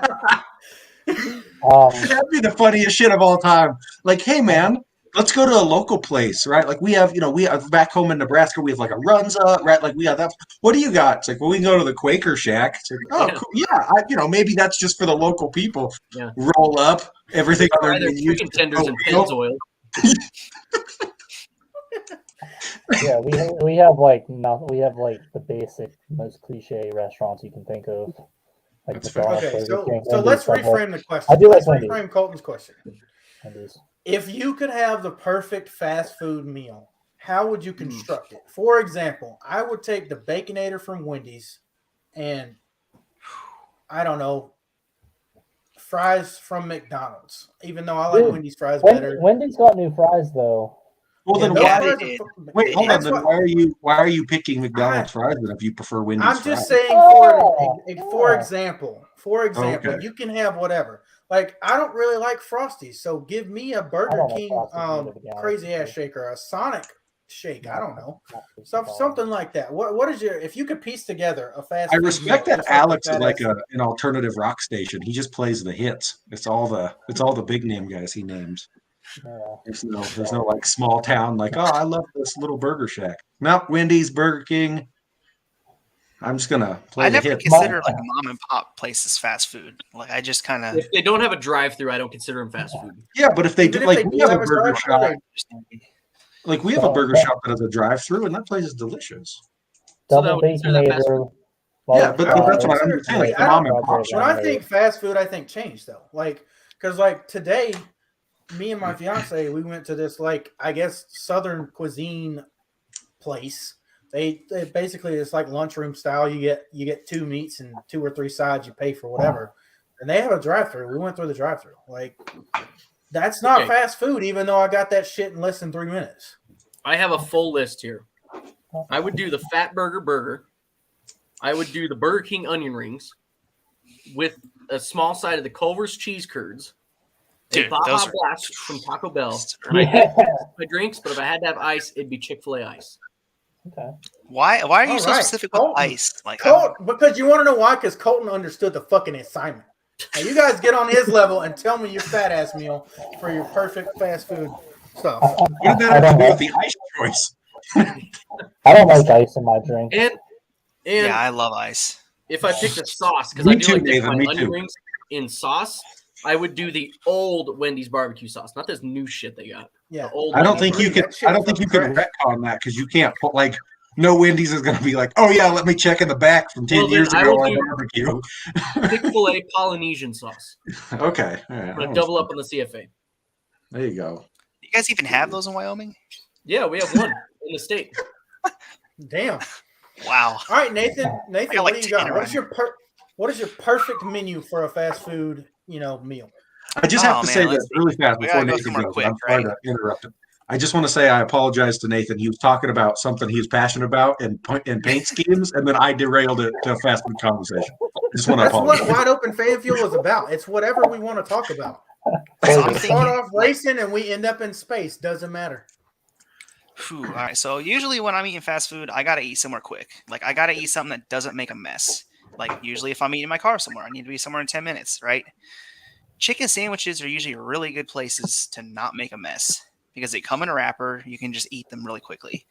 And honestly, if you asked me this a couple months ago, I would say, hey, I want a Chick-fil-A spiced chicken sandwich. But I tried the Wendy's hot honey chicken sandwich with the spicy chicken. It wasn't that bad. So I'm like, this has become my go-to thing now. Like if I have to be somewhere and need fast food, I get one of those chicken sandwiches. Fries, probably not from Wendy's. I'm thinking if you've ever had Checkers or Rallies, those are not bad. Oh yeah. And then we're thinking, man, there are not many fast food places that have mozzarella sticks. Like I need to Arby's have those. does. Arby's has good mozzarella yes, sticks. that you're right because I actually just had them yesterday. So yeah, I like theirs. Like, that would be my third thing in a 3-course meal right there. All right, how about this? I figured it out. I'm gonna go with the double Baconator And then you have Arby's curly fries, McDonald's high C. Ooh, Okay. I What love high flavor C. I see? Because different The orange. McDonald's Orange. got orange Orange lava bars. high- All right, I can get behind it. I'm a Orange pop high and pink C all the lemonade way. guy. But yeah. All right, Josh, you're next up, man. I'm thinking I'm gonna go with an In-N-Out burger, just cheeseburger, plain and simple. Oh, what the It's fuck? like a double. Just double patty with sliced cheese on top. Taco No cheese slaw? laid on the side. Mm. Now, Yeah. you have to. A very important question I just asked you. Did you no slaw? What was that? No slaw? No, you don't No put fucking slaw. stuff in No there slaw. now. Yeah. Keep that out of here. Okay. I'll Okay, go good. back. I thought I'd have to come up there and murder you for You that. said the potato lays. Tail lays. Mm. You could probably Good throw shit. some Burger King chicken fingers in there. Chicken fries. Okay. Oh, the Mm. chicken fries. Yeah. Yeah, those are good. That are like 3% chicken and the rest just like fucking batter. Breading. It just We don't Yeah, care. We're fatties. We just eat that shit. It's just sawdust from the floor in a warehouse. Yeah. Right. Tristan, you're up. Oh man! So the burger that I'm gonna bring up, Colton's gonna give me a bunch of shit for, but it's gonna be a Five Guys double bacon cheeseburger. Yeah, I don't know why you'd eat that shit. Fuck yeah, let's do it. So That's it's one of good, those but, big ones. Honestly, their fries too. I love their fries, and they give you Absolutely, a yeah. ton of Dude, I them. love it. Yeah. I just go there for the fries anyway. Just give me the bag of fries and I'm leaving. I'm gone. Yeah, absolutely. Like just give me I don't fill care the about bag that. up and I'll leave. The I'll pay fries. any amount of money for that. Yeah, absolutely. As for a drink, I'm a big I love vanilla Coke. So anywhere that I can get a vanilla Coke from, like from one of those fountain things where it mixes as the fountain soda's coming out, that's what I'll drink. And then for dessert, I'd probably do I love a Blizzard from Wendy's as a nice dessert. Like the Georgia Mud Fudge Blizzard from Dairy Queen. Oh, that'd be my go-to dessert. Okay, all right. So I'll take it in. This is actual answer, not just telling you guys. I'm going to go probably Wendy's fries, Chick-fil-A spicy chicken sandwich with pepper jack and bacon. Okay. And then I'm probably going to get a cherry vanilla Coke with light ice because I hate ice, but I need it to be just a little bit cold. And then probably for my dessert, I'm probably gonna head to Culver's and get their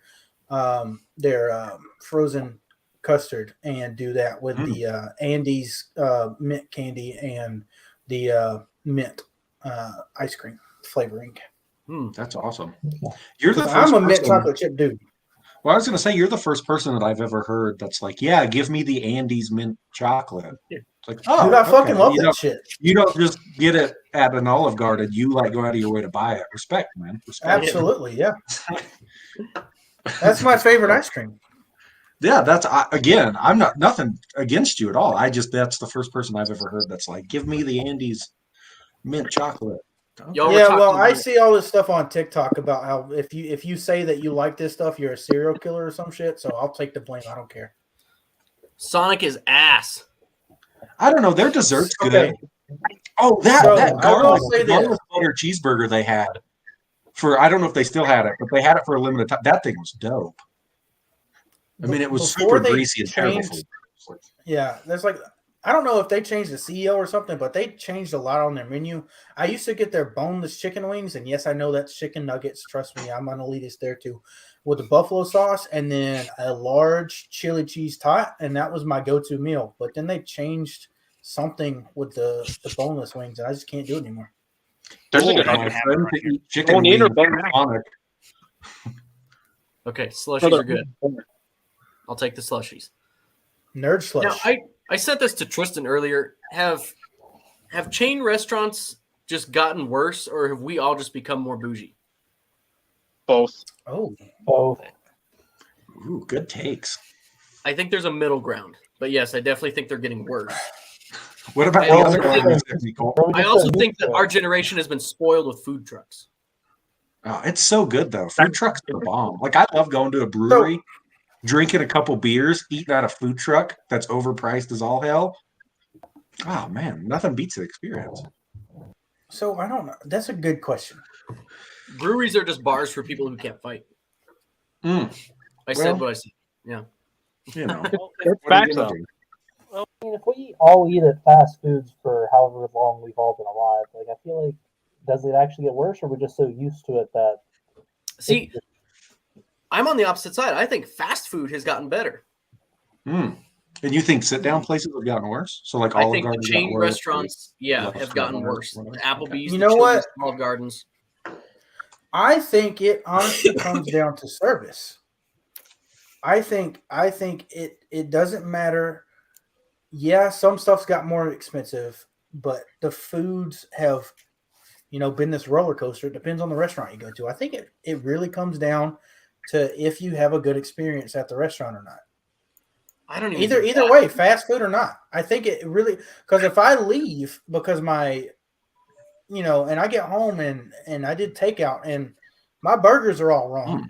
Like, I'm going to be pissed. It doesn't matter if the food was supposed to be good, if it was right. Like, I'm pissed. But if I go to a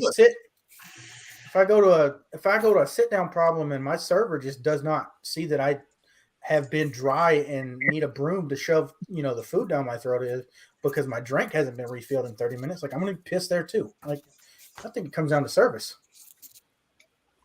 That's fair. I respect that. I can see that, but also at the same time, like, I just think the food's gotten shit. Like, you can definitely tell a lot of that shit's microwaved. Has it always been, and we're just now that's what realizing the debate is? Is it, has it gotten worse, or we just like, because realistically, like, when I was a kid, like, going to Olive Garden was like it was something you did on like that was like that was a reward for a good week or something. Yeah, like, and now it's just $60 for some shit pasta with like way too much sauce. I mean, I hate to break it to you, it was always shit pasta. Well, I know it was, but I mean, I feel like it wasn't as shit pasta. No, it was always that shitty pasta. Look, even Cheyenne said it's shit. I work there. It's shit. Yeah, it's shitty pasta, man. It has been since we were 6. I don't know if I'd call it being bougie, but I just think that, like, our expectations have risen, I think is what it is. Okay.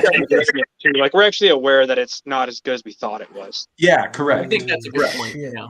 Correct. Like, our expectations have just because we're like, well, we're excited to be out and about again, right? Like, I think COVID did a disservice to food industries in multiple ways, but more so in that way, where it's like, now we get to go out. Now we're excited to eat this food. And then when we eat the food, we're like, this food is garbage. Yeah. Like, I don't, you know what I mean? Like, that's hard to. Speaking of $10 grilled cheese in a food truck, have you guys seen the $1 grilled cheese truck? It's a trailer, and this dude says $1 grilled cheese, and his menu is literally grilled cheese. That's enough. Like, you don't need anything. It says, like, don't ask me for a fucking tomato slice. Like, if you give me $5, you're getting 5 grilled cheeses. Sort your own shit out. So this is what we need to talk about. I think that's a good business model. What is this? Hold on. I've seen food. We've had food competitions that I've seen locally that are, you get to sample, like barbecue competitions, but it's grilled cheeses. I want to know why the fuck I went over there expecting to have 37 different damn cheeses in between slices of bread that were grilled different ways with butter or without butter. And now you got bacon and fucking sausage and pork and shit on it. That's not a grilled cheese, son. That's a fucking melt.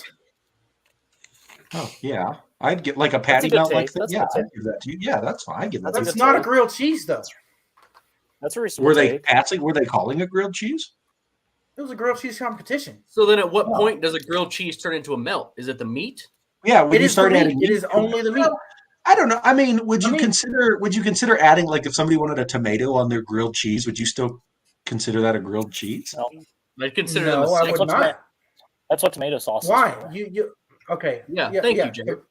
Yeah, tomato soup. That's what you dip your grilled cheese in. It's simple. You don't need a tomato on it. Just get soup. Okay, but, like, I don't like tomato soup, right? Like, I don't like the taste of tomato soup. That's fine. I mean, I also don't put tomatoes on my. Then you like grilled cheese. I also don't.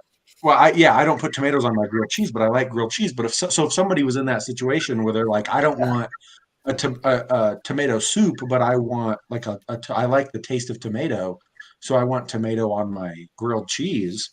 Does that become a tomato melt at that point, or is it still a grilled cheese? Yeah, it absolutely does. Yeah. Yeah, I would say that. Yeah, I'm grilled other cheese, than bread, butter, and cheese. bread, butter, cheese. That's grilled cheese. Anything else after that, it's a melt. It's a Something sandwich. else that's good to put on that is instead of butter, use mayonnaise. Oh yeah. I've never Mayonnaise heard and of that banana before. sandwich. I'm fucking telling y'all. That's disgusting. I've tried that. Don't do it, guys. Okay. I'm sorry. Okay. All right. So, I had to calm myself down because I was about to go off this whole thing, and then I realized that I worked in at Subway when they had the pimento cheese last time, and I realized that pimento cheese is just cheese with fucking mayonnaise. So I'm going to let that pass by the skin of its teeth as not being not a grilled cheese. Huh. Okay. That's fair. I don't really eat pimento cheese, but I'll give it to you. There's a good question from Dustin. Okay. Yes. It is definitely a taco. Hot dog is a sandwich. Cereal is chowder. Pop-Tarts are breakfast ravioli. However you want to fucking dice it up. Okay, I agree with Colton on all of those things right there. So I don't need to argue anything there. Everybody else? Does everybody else agree with? Yeah, I agree with that. It's a sandwich. I'm good with Colton. I agree with Colton on that. Well, I mean, a Philly cheesesteak is a sandwich, and you only cut the bread so you can open it up. So yeah, I mean, Bingo. Yeah. it's just an upright sandwich, not a sideways sandwich. That's fair. Interesting. Huh. All right, let's talk about random things. Does anyone else put American cheese or any type of cheese on their sloppy joes? What Yeah, the I fuck do. did you say to me? Yeah, I do. 100% I do, and I'll fight it. I'll fight anybody in the parking lot about it. So I was at a tailgate last year, and some dude was like, "Yo, you want some cheese on your Joe?" And I'm like, "I've never tried it before. Sure, tried it." I don't eat sloppy joes. What? Sloppy joes are amazing. If it's a sloppy Joe, it's just the bun and the meat. That's it. There's nothing else. I just don't. No, like, this is- okay, so I Why? guess it's Why because is it they had only meat and bread? Mustard on. I saw that, Cheyenne. Mustard on sloppy Joes. You what? That's delicious too. It is amazing. Trust me. okay. Cheese is fucking amazing. I don't know how I feel about this. A nice acidity to counteract the sweetness. Hold of on, there's a sloppy lot of crazy shit going on in the comments. So somebody said, no, this is fucking America, which I'm guessing is the cheese and sloppy Joe thing. Then later said shredded, but only occasionally. So you do put cheese on there. So you lie, first of all. And then second of all, somebody asked who serves sloppy Joes at a tailgate. Why wouldn't you? That's so easy to make. It's a tailgate, handheld food. It's sloppy Yeah, Joe I just- in and of why wouldn't itself is counteractive Sloppy- of a tailgate. Like, it's counterintuitive. I don't need How? Sloppy Joe's tailgate. potato chips. Sloppy Joe's potato Get out of chips. here. It's I such a feel cheap like- and easy meal to make. Listen. Okay, I feel like if you're tailgating, right? If you're That would tailgating, be good, actually. okay, you're putting your passion into food that you have for your team. That's what tailgating is, right? So if all you can do is a sloppy Joe, well, I mean, There are some people that just do burgers. Are you telling me a burger is a step above a sloppy Joe? It's the same thing. okay, well, it's the same thing. Okay, it depends. So is it a manwich can versus a Bubba Burger patty, or are you actually going to sit here and make I think that's the lovely big little point. loosey Yeah. juicy? Like if you're just grounding some cheap like high fat beef and like throwing some manwich in it, I don't want that at a fucking tailgate, especially with a 99-cent great value bun, right? But like a homemade sloppy Joe at a tailgate, goddamn, I'd probably eat 7 of them shits. You can make that on your grill. You just bring a pot and put that on your grill along with everything else. You could absolutely do that. And no, Drew, I don't have to bring a crock pot of sloppy Joe mix. I can make that on the grill, dude. Man, What are you talking about? We are a food show tonight. I love it. Hey, listen, I'd bring a crock pot of food to a tailgate. Don't even. So what's everyone's favorite tailgate food? What's your go-to tailgate food? We'll just get that all out of the way then. It's too cold to tailgate here. It's too hot to tailgate. Let's say you're going to a Well, I was going to say not here in Colorado, Colton. It was 78 today, man. Yeah, it was 54 with winds to match. Homemade nice. buffalo wings by my fiance because the sauce that she makes is very simple. But Well, hold on though. Now I have a question about that, Alex. So if people are shitting all over the sloppy Joe idea, how are you? No, Drew, you can't tell me gumbo and then make fun of me for bringing a crock pot of soft sloppy joes. No, man. And then you're going to say gumbo? Gumbo comes in a pot, dude. Hold on. Is he from up there with you guys, or is he from He's in Memphis. Louisiana? No, I don't know this person. His name's just in the comments, so I'm calling him out by name. He's in Memphis, and he's Yeah. Do they do gumbo in Memphis? Like, why are you not bringing? I mean, everybody makes gumbo. I mean, you can make gumbo in Cheyenne. That's not impossible. I don't even. What is gumbo? What's gumbo? I've never heard of gumbo before. What? See, this is what? Son, I'm from Pennsylvania. I'm from Pennsylvania. Dude, you gotta move out of Pennsylvania. Northeast Pennsylvania. We're gonna tour the South. Central I'm gonna show you Carolina barbecue, then I'm gonna show you Alabama barbecue, then I'm gonna show you Tennessee and Texas. Oh, I'm sure it's all better. And then I'm gonna show you soul food, and then we're gonna have the whole Mexican tour as well. So gumbo is I believe it's a Louisiana dish mainly, right? Yeah.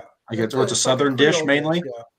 And so you can put anything in gumbo, but usually it has like crawdads and lobster tails, or maybe not necessarily, but red sausage as well. Yeah, red sausage, beans, rice. What is this? I want some. And then in like a stew mix, so like it's like a beef stock that you make, or a fish stock that you make, out of the soaking crawdads, and then you boil it. You bring it to like a roaring boil, and then you start putting like corn in, and you put rice in, and you put all that kind of stuff, and then you ladle it out. You put it into bowls and stuff like that, and that's you. You can also put it like, so you can change that into like sandwiches and stuff like that. Yeah, you got to get a roux started in order to make that. That's like the mixture that it all boils in. And I think you can also turn gumbos into po' boys. You ever had a po' boy? It's a sandwich. Yeah. Yeah. Well, it's just a sandwich with bread and then seafood inside. Like that's all that's in there. Yeah. And I think you can turn like gumbo into that too, because you just like dump it out and you could put it in there. So I'm not doing that. So what you're saying is nobody wants your Rocky Mountain oysters, dude. They're fucking good. All right. So what you're saying is I'm missing out on like that, something like that if I leave. Yeah. You gotta come down south and get some food, man. Wow. Listen, you can go to. I mean, I don't want to discourage Alex's barbecue and gumbo. But I bet you they have that in Philadelphia. You can get gumbo in Philadelphia. I've never heard of it. See what it tastes like. That's wild. That you never heard of gumbo. I don't feel like going to Philly. Philly sounds like a dangerous place for me. I mean, it is. But what? I don't are you talking about? I don't feel like getting shot. That's insanity. You act like any tourist that rolls up there just gets shot. I lived there. I mean, I have a friend that goes to school down in Temple, and he said there's been maybe less than 10 nights where there's not a cop or a shooting happening around his area. So I mean, that's my neighborhood too. You just kind of like turn the radio up a little bit and make sure the doors are locked. You get used to things when you live and stuff like that. What was that, Josh? It's just crank the sound up and says fireworks. Call it a good day. Yeah. I do play that game quite a bit of like gunshots or fireworks. It's pretty fun. What about you, Nathan? Have you had gumbo? Do you like gumbo? I'm not really into that stuff, so. He likes his chicken tenders. Gotcha. You're not a fast food person. I'm easy to please. He has not matured yet. His palate is not mature. Nah, here trying to pay like $50 for some food. Hey man, where respect. Are you getting $50 gumbo? What the hell? No, I'm saying I'm a college kid. Like I'm trying to. Where do you go to college at? You need UCF. You go to UCF. So you got the biggest college in the country by student volume. I think that's correct. Do. You have got to find you somebody from Mississippi, Louisiana, or the Louisiana-Texas border, and you got to get them to make some authentic Creole food. Okay. Like it's just a have to. All right, chili and cinnamon rolls. Yay or nay? Yay. Chili or cinnamon rolls or in cinnamon rolls? And chili and cinnamon rolls. Yes. I've heard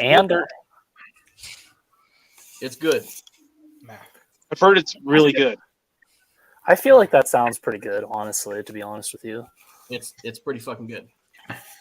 Yeah, so I'd be speaking of Runza, they do a chili and cinnamon roll special where they'll put cinnamon rolls at the base of your bowl, and then they'll pour chili over top. Yeah, that shit's good. That's interesting. Oh, it's so good. Yeah, man. if you've never had it, next time you make chili, however you have your chili, beans or not, doesn't really matter. Get a thing of just even like cheap Pillsbury cinnamon rolls. Bake them in the oven. Have them with your chili. Dunk them in the chili. Eat them separate. Doesn't fucking matter. Super good. They serve that shit in schools here. Yeah, it's delicious. They served it in school for me too, and I never understood it. I hated that day at school lunch. What? That's the best kind of day of school lunch, man. That's wild. All right, so I think let's steer clear of food. We've been talking about food for a solid hour now, and I know we're a bunch of fatties. Maybe not showing yet for some of us, but you'll get there soon. What else can we talk about? What else do you guys want to talk about? We're wide open tonight. You want to steer it back to racing? We can do that. You want to talk about what do you guys think is I brought this up when Cody Powers was on. What do you think the biggest animal that you could take in a fight would be? Like I'm talking no weapon. Hold on. I have to appreciate Alex trying to get us back on track about some not off the wall crazy shit. And then Colton's like, what animal could you fight in a bare knuckle brawl? I think the three on the bottom have to answer because I don't think Jared was there to answer that one. Or maybe it was Nathan. I don't know, man. Thinking. I said I could take a panda as long as I get from behind. Shoot. No way you could take a panda, dude. Those things will rip your limbs off. My stipulation is that if I can come at it from behind, I can take a panda. No, that's like saying, hey, I could fight a bear if it was blinded and handcuffed. Like, well, yeah. Fully able, face to face. You both know you're fighting. Nowhere to go in the octagon. No weapons. You got to take this thing down. You might not have to kill it, but you definitely got to disable it. All right.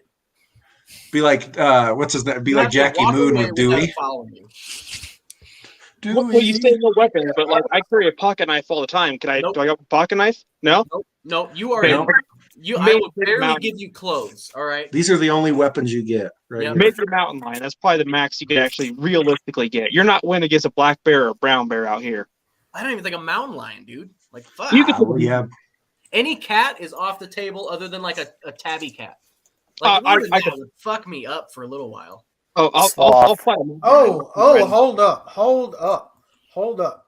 This man right here says a hog. Nope. You must not know anything about I don't know. So hold on a second. You could fight a large hog. I mean, we're not talking. He's not talking about a boar. Like he's not talking about something with tusks. He said a hog. You can take down. I mean, if you get low enough in a stance and you grab a hog by the front legs and just roll, you'll take it down. Okay, maybe hog. But if you're talking like wild boar, no, you're dead. Oh yeah, you're getting gored, and that's going to be the end of it. I'm not talking about take it down. Like you gotta damn near kill this thing. Yeah, you could do that with a hog. No. You could do that with a hog. Yeah. I think weight wise, you're talking mountain lions, about the max you probably could go. Just a big pig. I mean, they do pig wrestling. Yeah, that's what I'm saying. So you could do that. You could take down a large hog. Maybe. Okay, so I'm gonna go. They will fuck a guy up. I do like with a goat. I wouldn't even fuck with a goat, dude. No. Well, okay, I see what Alex is going for. If you can catch it right on its charge and grab it and throw it, you could do that. If it, I mean, most of the not gonna bulldog a hog. So like. They don't never the goat too. The fucking fainting goat, just scare it. It falls over. You win. It's game over. Drew, you need to look up pig wrestling because they do that shit at county fairs here. Like teenagers do it. Yeah. You get a hog. You have a barrel. Lay the barrel on its side so you can go through it, and you literally take the hog and you and 4 of your buddies got to pick the thing up and put it through this barrel so it walks through the other side. Yeah. And it is just a muddy, convoluted fucking mess, and it is entertaining as all shit. It is the demo derby of fair activities. Yes. That and a tractor pole. Tractor poles are cool. Yeah, tractor poles are cool. But anyways, I would say I don't. This one's tough. We did this work. I mean, because you couldn't even say a mongoose, right? Because they're small, but they'd scratch the shit out of you. You die. They'd kill you. It's gonna scratch you, but it's not gonna kill you. I don't know if it catches you right, it could kill you. Yeah, that's my big thing. Is how fucked up am I willing to get to kill an animal? Like a red panda, maybe. Am I getting paid to do this, or am I just doing this on a dare? No, not even on a dare. I don't know what the stipulation is, but you're not. You're walking down a trail. You're face to face with this animal out of nowhere, and we're Gardener snake. I could take a gardener snake. I'll punch the shit out of a gardener snake. Well, characters are fast. Are you sure about that? Yeah, like punch Cody it right in Powers. the head. Cody Powers said a sloth just because like the fucking like the speed. Yeah. Yeah, but That's those what they know. talon things that they have, No, you don't cook the pig. those can really cut you up. I mean, Yeah, yeah, but but I mean, I'm trusting. They're that I'm not way fast quicker. enough, man. Yeah. Yeah. That's So- fair, but what if you're trying to be funny and thrash it around and it just like cuts you, and then you bleed out? That's on you, And you though. lost to a sloth. Fuck around, find out. You're done. Could you imagine on your headstone? It'd have to say "killed by a sloth." It'd have to, right? I'd probably be the first one. Yeah. I mean, if you get killed by a sloth, I'm definitely putting that on your headstone. As you should. At that point, it doesn't matter what you did. Killed by sloth, that's it. You're done. Yeah. Like, So There's- let's imagine this scenario, right? Because I'm assuming that you're trying to fight a sloth, but it's got you because it's got the stealth mode going on because you can't find it. It just drops and just spears you in the head with its with its claws. That's it. That's all it's got Well, to do. and I is think win. that's another really good question: is are we playing in their environment or a neutral environment? Neutral. Neither of you have the upper hand. Okay, well then, yeah, a sloth would be Like, easy to A kick the sloth shit would be out. like, of. yeah, you'd be in a forest, but no trees overhead. Oh, that's So, like, rough. I'd cut the line. Like I'm thinking like animals up here, like probably like a mule deer. I could probably take Deer, Just a little deer white are pretty thing. rough though. They Not are, a mule deer. A mule deer's little. Those are little. Yeah. deer. Yeah, And they usually don't have as would be long goat. of like their antlers usually aren't as bad. It's not Yeah, like it's little- the antlers, it's the fact that they just fucking punch you. Yeah. Like I still think I could take like just like a little antelope. That's Like, I fair. could probably A take dog. I could probably beat up a dog. It depends on the size because I'm not taking a German Shepherd. I'm No. not fighting. No. Yeah, but I you will could just. I fight mean, a not to get chihuahua into the next dimension. not to get too graphic, but you could just Will Smith the dog, from I Am Legend, where he just chokes the dog out. You Without could an do You that. gotta get it down though first. Yeah. So if it comes at you, all you have to do is just grab it. I mean, you probably have to take a couple bites, but if you can just lock your arm around it, what's it gonna do? Like about you doing like that with Saint Anchorman, you Bernard. just punt the little dog down off the. Yeah, right off the bridge, huh? Like we all know we can take a chihuahua. That bitch is going through the field goal. We're good. Yeah. Right. But we're fighting a Rottweiler. Yeah, I think it would depend on the dog. I think I could take a Rottweiler. Pugs, no problem. Like a golden retriever, yeah, I could take that one. Like a Saint Bernard, not touching it. Rottweiler. I wouldn't take a pit bull. I wouldn't fight a pit bull. I wouldn't fight a pit bull. I've owned pit bulls and Rottweilers. I would not fuck with either of them. Yeah, You like just I gotta know- not get bit. The goal is to not get bit. If you can avoid like that first initial lunge bite, you're in the clear. But if they Yeah, latch you on, you're losing. Look at all the guys who run from German I Shepherd. think for freestyle. most small mammals, you've got that though. Like if you can get them around the throat and just cut off their circulation, you won. Yeah, but that's It what I'm doesn't saying. matter. We Right? have opposable thumb. Well, yeah, that's why we have thumbs. Yeah, so do chimps. Y'all wouldn't want to Yeah, fight one yeah. of those. Oh fuck! Oh. Shit, we're not Could you fighting. imagine, yeah, could you imagine just trying to I'm fight not like going. a chimp? Like just Any a monkey. like a small chimp. Oh, they'd claw your eyeballs out, man. Any monkey. They don't is go a huge drag nut. off. They rip your balls off and then go for Yeah. the face. They're like little people with Exactly. like 10 times the strength. They know what hurts you. Like they're Yeah. not just like a dog like aimlessly biting. Like they know like pulling hair, like gouging eyes, like fucking trying to grab teeth. Oh, Yeah, crushing any your monkey. skull. Yeah, I'd do no thanks, man. Any monkey. Like even like There's like that one lady who Marcel had on like Friends. face ripped off, like what, 15 Yeah. years ago probably. Yeah, the lady who owned a chimp had her face ripped off. She didn't even own it. It was her friend who owned it. Christopher Bell just won Bridgeport. Yeah, Fucking he's Good probably the biggest job, Christopher Christopher Bell fan Bell. there is. Is that a I've good never been thing? a bigger Bell fan in my life. Seabell's going to be in Bloomsburg, PA tomorrow. hell yeah. Are I we won't all in be there favor of because- Bell here at the podcast? Yeah, he's all right. I got a picture with Christopher Bell last year when he ran at I Vanderbilt. met him in 2018, I Oh. believe. Oh Yeah. no, that's a crusher. Yeah. I That's had almost like Christopher Alex Bell Bowman on winning a there. race. All luck. That's rough. That was the biggest roller coaster of tonight, man. Yeah. I don't know. Our conversation about fast food was kind of a roller coaster, sort of. That was crazy. I mean, That's I big. got another roller coaster. I found out I got homework due at 11 o'clock, so I got to get off Oh. here soon. My You God. probably, Oh, you probably, yeah. you probably, Like, probably should do that, college boy. Yeah, I should Or probably just- do that in or a few just keep minutes. it. Get an extension, man. That's what I would do. It's just Dude, I request can't an get an extension. extension, man. There's like 2 weeks left in the course, man. Just say No. that you had say you had a podcast you had to do. Say you had explosive diarrhea. There's no way that they won't let you do it for explosive diarrhea. Hold on, let me pull this up. Yeah, and if they say anything, you want to see it, like Yeah. Where is it? I shit my pants at work one time last year. on You purpose, absolute gold segue. That was a beautiful segue. purpose or accidental? Accidental. So like I meant He's trying to leave work, so he just shit himself. no, like it was like so I get in early, right? Like 5 a.m. and so halfway through my shift is 9. And so like it was about 9 a.m. breakfast time, right? And get out of the break room. I had one of those El Monterey breakfast burritos, and like 30 minutes later, I'm like, oh, I kind of got some gas, and shit my pants on my forklift, and had to seatbelt. Yeah. And I had to do like the awkward walk up. Like first off, the cleaning lady had just marked off the bathrooms, and I like looked her dead in the eye. I was like, I have to do like this is an emergency. You have to let me in there. She's like, okay. And I was in there for like 15 minutes before I realized like this is not something I can handle here. And so like did like the awkward like little like waddle up to my boss's desk, and I just looked at him. I was like, John, I have to go home. And he's like, hurry up. He's like typing on his fucking keyboard. Come back 30 minutes later, fucking no lunch that day, new pants, didn't have any clean jeans. It sucked. That's one of the rules I live by in my life is never trust a fart. Yeah. Never. Big like, time. Yeah. I have IBS, and so like I understand like I'm gonna have some slip ups here and there, and like I try to at least limit myself to like 2 pants shits a year, and like I hit that limit early last year. Really, that was early last year. Yeah, like hit it or like March hit my limit.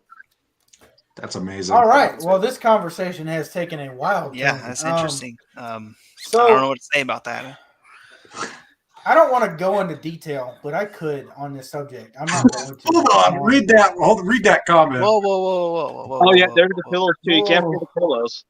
Yeah, I was sick one time sitting on the couch, like just in my underwear, and was sitting on a couch pillow, ruined a couch pillow.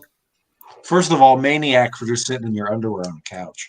Yeah, I was sick. It was early in the morning. It was summertime, hot. My house has no AC.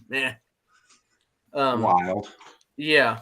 And so Cheyenne comes home from work, and like there's just a grocery bag with a couch pillow in it. Absolutely wild.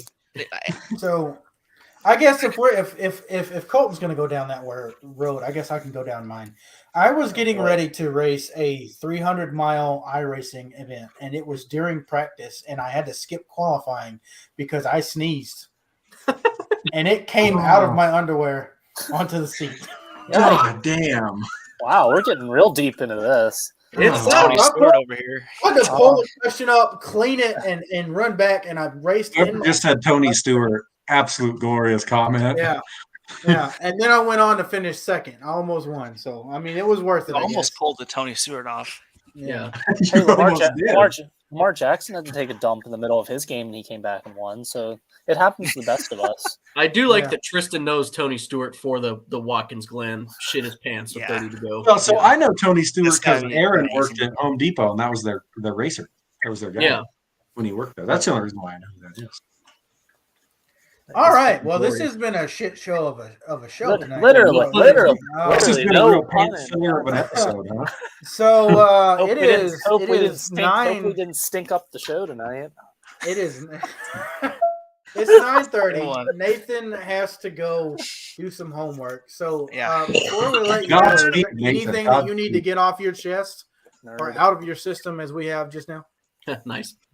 What? Oh, that's stretch for me. I thought it was stretch for everyone here.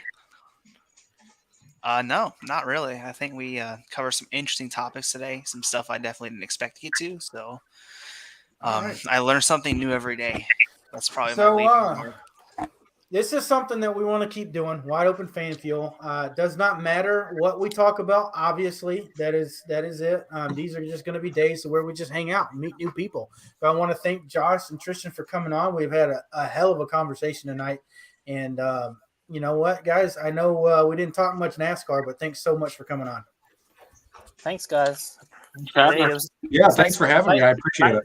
Nice meeting you guys. If you have Twitter, follow me on there. Yeah, and so with that, I guess if you guys want to continue the conversation, we can. But I just wanted to take a pause for that. Please, next time we do this, we'll have some more content coming out so that you know what's going to happen.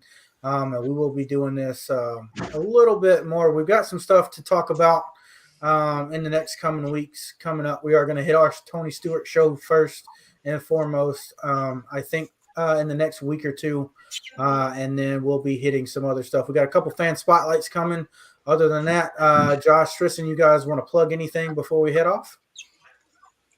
Oh, I wish I had something to plug. No, I don't got anything. Nothing. All right. No. Well, thanks everybody for watching. And again, thank you guys for coming on. We're going to cap the show at 2 hours tonight.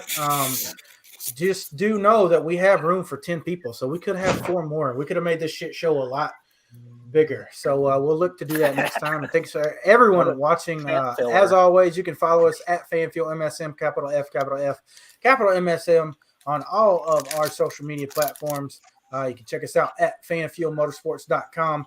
And other than that, I guess we'll send this off. And you guys all have a good night. We'll see you next week. Thanks again. Have a good one. All right. Bye, guys.